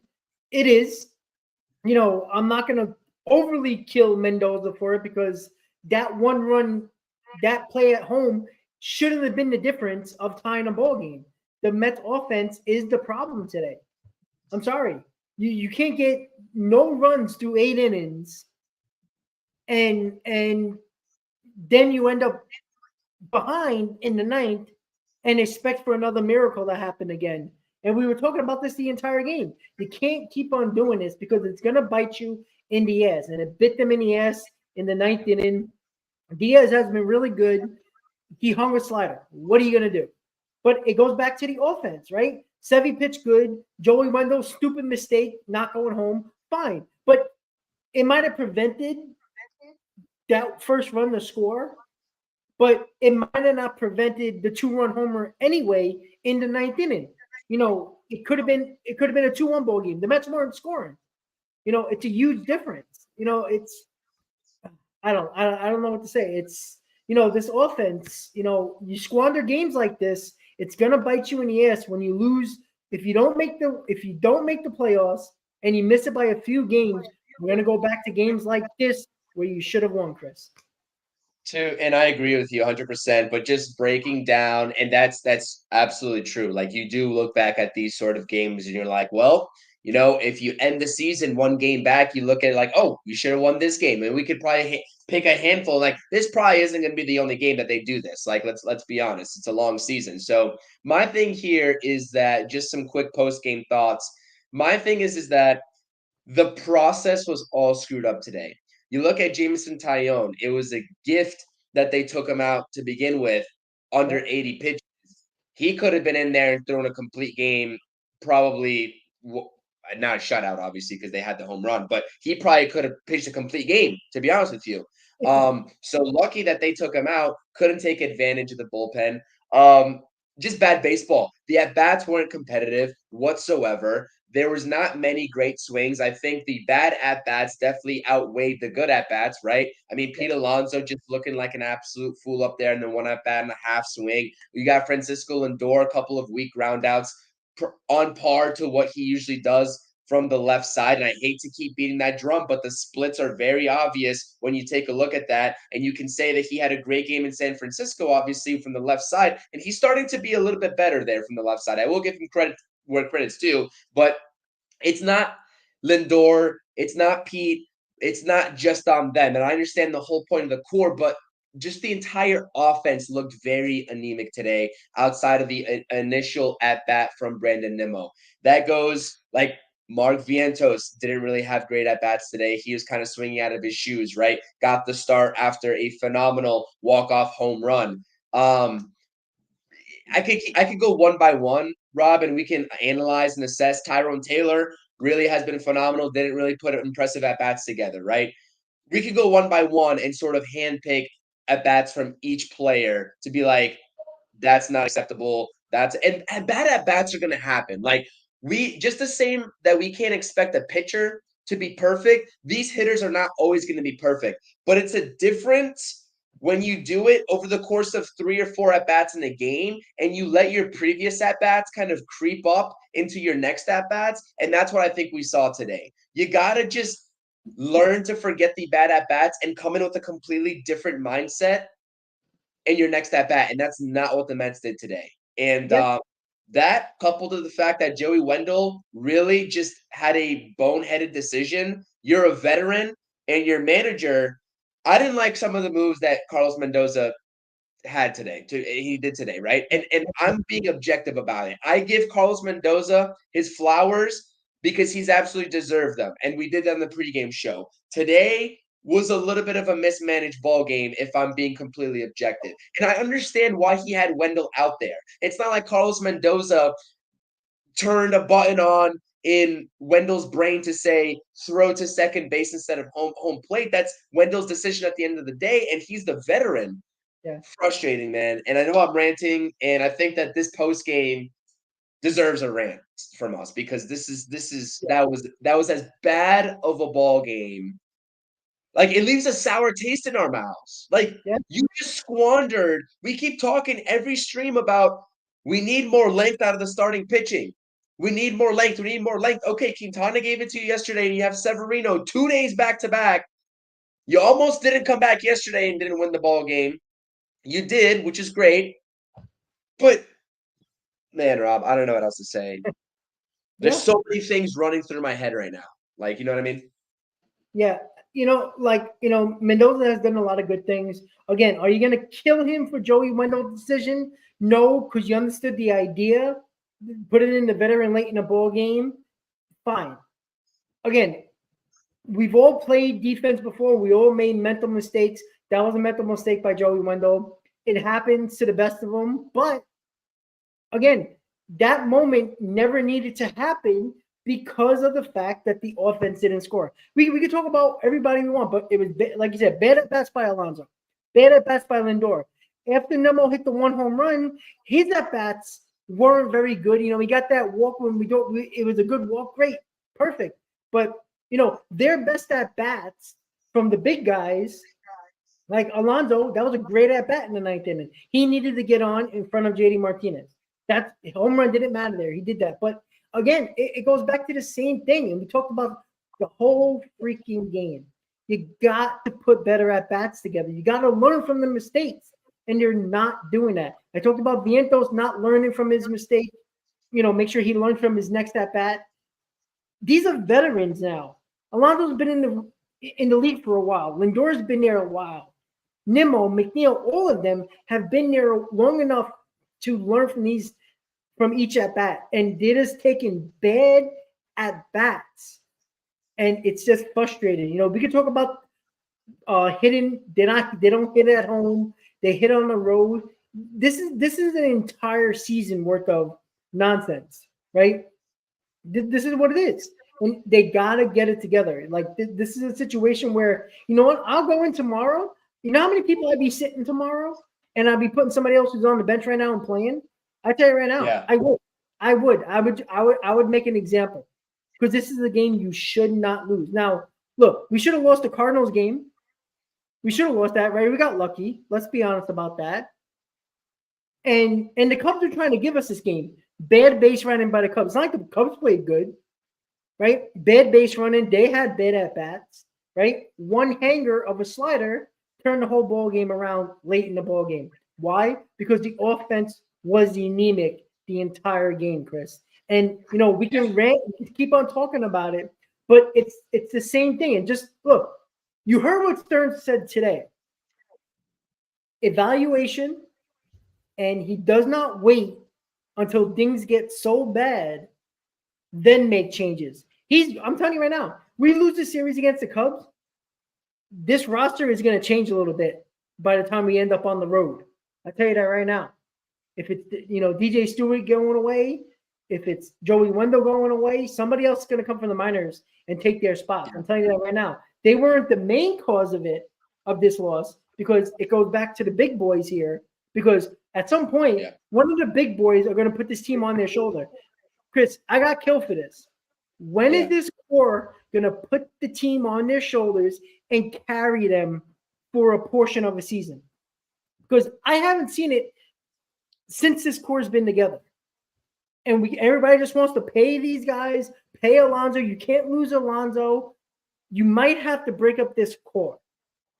Now, it's one game. It's a couple of games. I'm not going to go crazy and say, oh, just trade everybody now. But you really have to think about it, because this is the same core that continues to not get better as a team and still have the same problems year after year after year. And it's got to be a talking point. Yes, I agree with you. There's so many thoughts running through my head right now. I can take this so many different ways. I agree with you. It's one game. We can't make rash general assumptions of that nature, but I do agree with you in terms of the synopsis of just the core's inability to be resemblant of, let's face it, a Braves core, where you know that when it comes time to the game at crunch time, where what does it say? When the core is going. Yeah. No, good point. And Joel's spot on, and you're spot on, and I completely agree with that. And yeah, they need to do better. That's case in point. But my second sort of, and sorry, I like, you could tell I'm out of words right now, because this is just not the way I wanted to sort of come on here on a post game, or like take an in-game live and do a post game with this kind of tone. And I hate doing it, because usually I try to be upbeat and I try to see the good in this team, in this organization.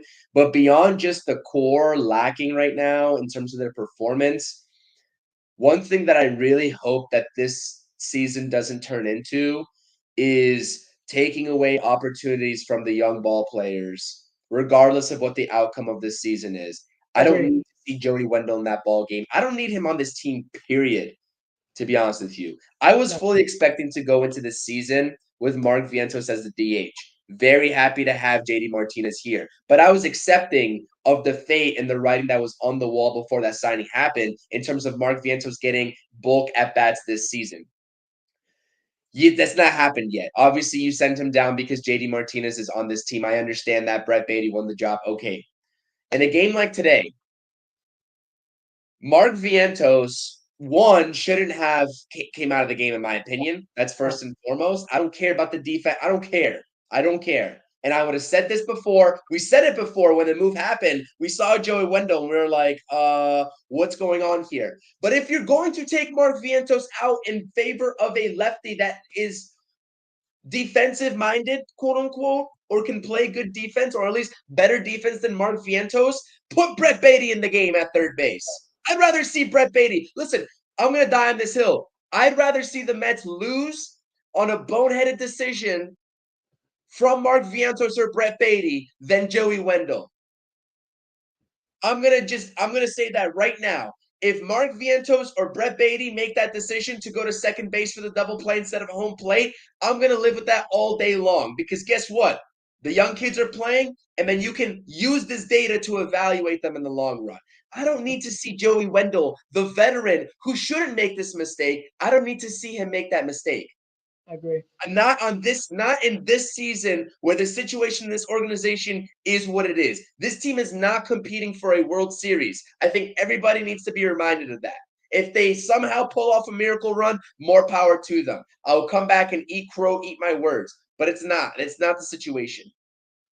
I said this in the offseason. I'm going to say it again right now. I want to see the young guys play. Mark Vientos, if anybody makes that mistake at third base, it should have been Mark Vientos, right? And I truly do think that he wouldn't have made that mistake because I think these young kids at third base, Brett Beatty, Mark Vientos, they're hungry and they have stuff left to prove. And therefore, they are going to make the right decisions, and I'm confident in that. So that's just my rant. That's my rant. Yeah, and you know what's interesting? Like, Mendoza rewarded what Vientos did yesterday and put him in the lineup to reward him for a good game yesterday, for a big at-bat. Leave him in the ball game. If Vientos would have made that play, it is what it is. You know, young player, not a great defensive third baseman. But then again, let's be honest, Chris.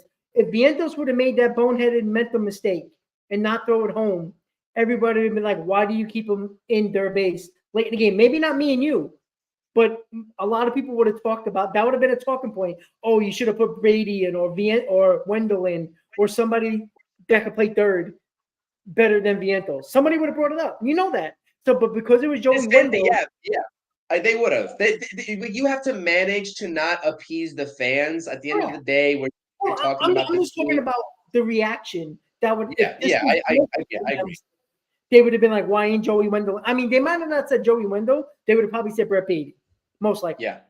So, sure. like again, but all that leads up. Remember, this is the 8th inning. This happened. Like, it's not like it happened in the 4th inning where there's a whole game to go. There was a whole game for the Mets to get insurance runs that led up to that Joey Wendell mental mistake. So, look, until this core, we could talk about DJ Stewart, Joey Wendell, the supporting cast, as our boy Hector says from Washington Heights. The supporting cast doesn't matter. If the core doesn't do their job and continue to fail and don't make this team better, because let's be honest, where would this team be without the supporting cast this year? Because they played extremely well when this core has been mediocre at best. Again, like, you can't pick it up, as Joel said, in June and July when it's too late and you are completely lost in April and May and you're done by July, and then all of a sudden they pad their stats at the end of the year and it means nothing. At some point, carry this team into the summer and then let the supporting cast help you out in August and September. How about that? Like, I'm sick and tired. Like, everybody says, oh, Lindor pads his stats. Well, guess what? You know who also does that? Pete Alonso. Do you see his numbers late in the year when it didn't matter? It's the same problem with a lot of these core guys. And that's the problem that I have. Because you can't wait until June and July when we're basically dead in the water. And then like, oh, look, Alonso, Lindor, they're batting 350, 6 home runs in a month, 7 home runs in a month. And it doesn't get us nowhere. It means nothing. You can give me all the stats you want for years that the Mets didn't do well. I don't care about the individual stats. Did they help us win a ball game, or did they do the majority of their damage in July, August, and September when the Mets are basically out of it? Because the supporting cast is basically what the Mets are right now. Because nobody from the core is doing well enough to help this team win. And it's a huge problem. And until Met fans get the emotions out of the way and talk about the real problem of this team and saying, how are you gonna, replicate the stats of Alonso or Lindor or Nimmo? Well, you can do that because you might get 2 players to add to your lineup that might have similar numbers, but it expands your lineup. Maybe when this core is a losing core, and it's been like that for years. You can't keep on rolling the dice, playing this, putting it out there, the same team, same core, and nothing changes. Except it's kind of a moot point, though, Rob. I mean, the offseason happened, though. I mean, unless you're talking about trades at the deadline here and like a complete roster shakeup. I mean, I agree with everything you're saying, but at this point, like we can have that conversation. I think that in June, like, or July, whenever the deadline is. But I hear what you're putting down. I hear 28 games into the season. What's been the problem from this team? 28 games into the season. Let's just talk about the first 28 games. I mean, really, I think Pete's having an up and down season, but Nimmo and Lindor. Do you consider Lindor part of the core? I mean, yes, right? Lindor. Yeah. Well, like that's not a movable contract, though. No. I'm just talking like I'm talking about like this is the talking point last off season, after 2022, 2021, all that stuff. What I'm talking about, let's talk about what we're talking about right now. 28 games in. The starting pitching has been pretty damn good. The bullpen has been outstanding. So there's one thing left. And the reason why the Mets are exactly 500 right now is because of the offense. Right? Yeah. And what's been the surprise has been the supporting cast. The Tyrone Taylors, right? Been really good. Even Brett Beatty, for that matter, even though he's struggling right now because probably if he's injured, maybe, but he showed a little bit of something. It's the supporting cast that are, Bader. Like, why are we talking about those guys? Those guys are supposed to be adding to this team rather than being the team that's actually the reason why this team is actually better than a lot of people are expected at 500 right now. Because listen, Alonso has been up and down. He hasn't had a good 8. It's been okay for a Pete Alonso type year, right? Lindor's been a no-show. Nimmo finally got his average up to 200. He hit the home run today, great. But that's it. Like it goes back to that. And I do wonder,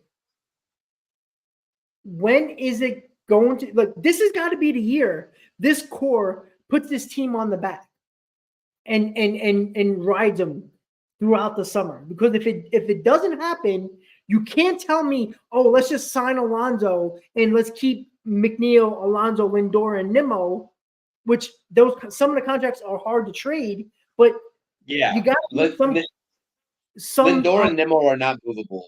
Absolutely. But you know what? We know who are movable. You might not sign Pete Alonso, and Jeff McNeil is tradable. So maybe that change needs to happen.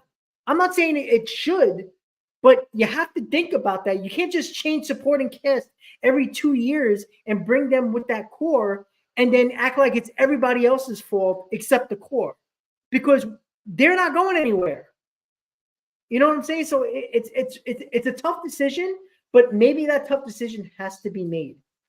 People talk about it in the years David Wright and Jose Reyes, when after 06, they had two choke jobs in a row in 07 and 08, and there was a lot of talk. Maybe they need to break up the Reyes-Wright combination, change it up a little bit. They never did that, and it just trickled down, got worse and worse and worse as the year got on because they just added supporting cast to the core that was basically, for the most part, a choke core and a losing core, and they never changed it. And then when it was a time for Reyes to leave and David Wright was never the same after his back, you're going through 5, 6, 7 years of bad seasons, and you wasted the great years of those core guys. Just like the Mets are wasting these core guys' years.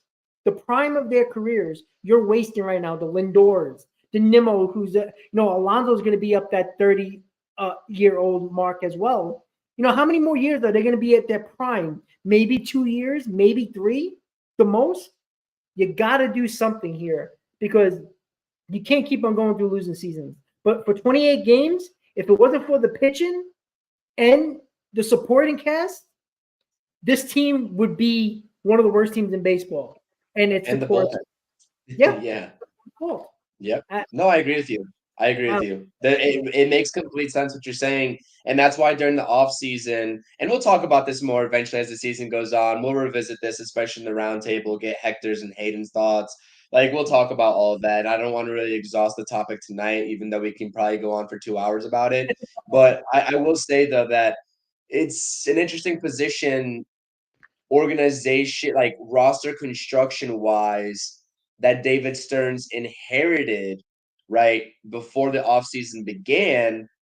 I think you're starting to you saw them make a team for the short term. Like, this isn't like a long-term sort of roster construction. And David Stearns knows that. Like, he just knew that he wouldn't be able to fix an entire roster in one season. There's going to be other moves, like lateral moves, that we'll see. Some of them will piss us off. It will piss us off for sure.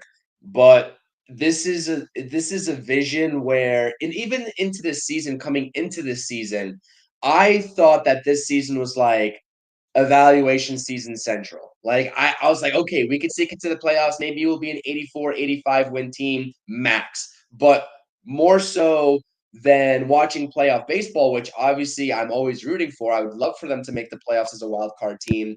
I'm genuinely curious what the young guys have to offer here, and if they can be a part of that core and mix in with the current core to build a contender maybe next year or the year after. But if David Stearns has any inclination that this roster is going to take beyond next year or 2 years to answer, and I understand that a lot of money is coming off the books and there's a plentiful resource of riches here that David Stearns is going to have to work with. And maybe that's the saving grace for him to keep Alonso and say, listen, I'm just going to toss money at this roster and I'm going to do it better than the way they've been doing it before by just having a method to his madness, right? I don't know. The jury's still out on that. But this team right now, there is no, I'll say this. I'm a very big proponent for re-signing Pete Alonso. I would like to see him back with this team.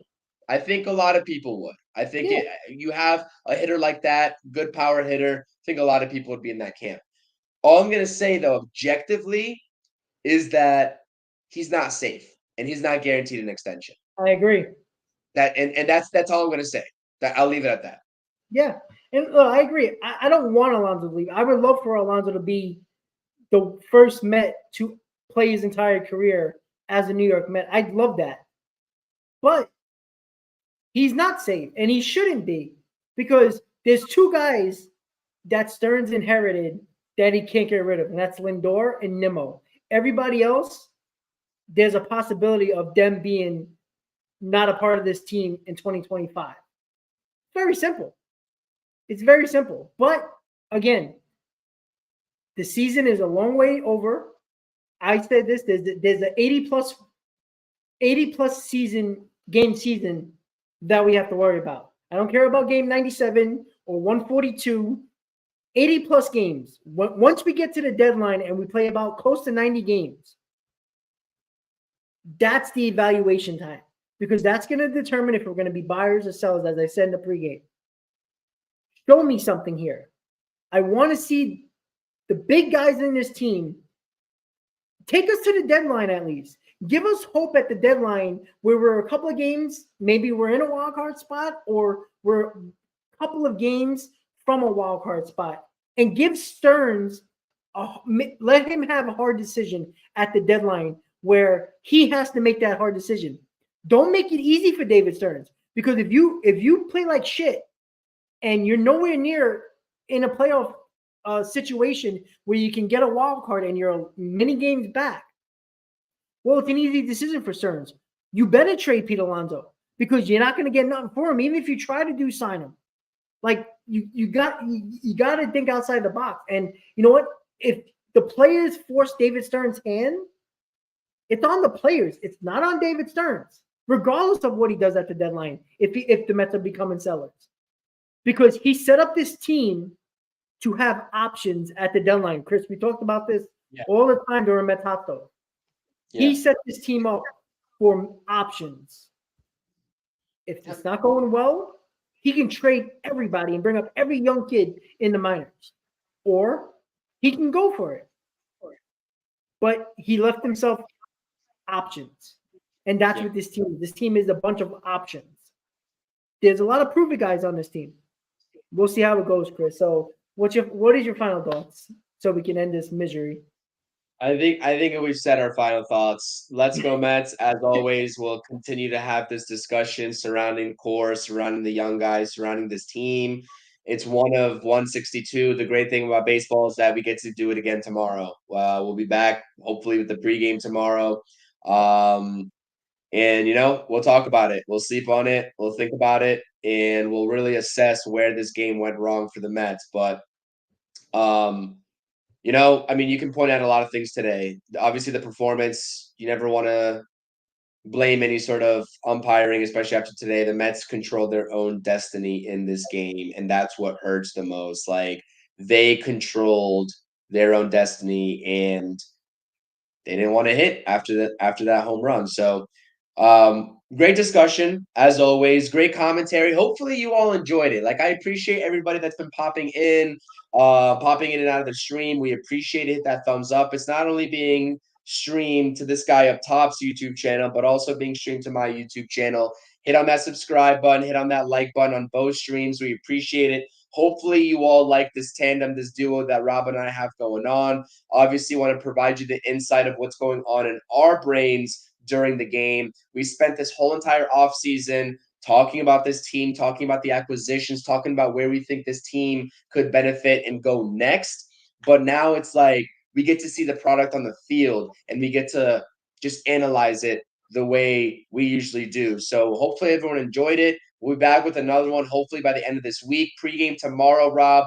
Going to put you on the spot. If you're down for one, I'll be down for one. But then at 7 o'clock, I got to lock into my New York Knicks, like Jeremy is saying here. So we got Knicks and Mets tomorrow. As always, appreciate you all. Thank you so much. And Rob, as always, it's a pleasure. It's a long one, almost going on 3 hours, about 2:45 right now. But you know what? And even in games like this, nothing else I'd rather do than talk about the New York Mets. Win or lose, as heartbreaking as it is, this is what I enjoy. I love this team no matter what happens. And we're all here for a reason. Everyone in the stream is a Mets fan, obviously, because they're choosing to spend their time with us talking about the history that we witnessed. And we appreciate that and have a lot of love for you all doing that. And thank you so much. Absolutely. We get nothing for our loyalty, but we come back every single day. The big part of this team, step up, put this team on your shoulders. That's all I ask for. Chris, it's always a pleasure. Everybody in the chat, always a pleasure hanging out with us for over 3 hours with the pregame as well. I appreciate it. So with that said, Mets lose 3-1. Severino pitched great. Unfortunately, we'll see you next time, guys. Have a great night. Let's go, Mets. Chris, have a great night. See you next time, guys. Good night. Mets. See you, Rob.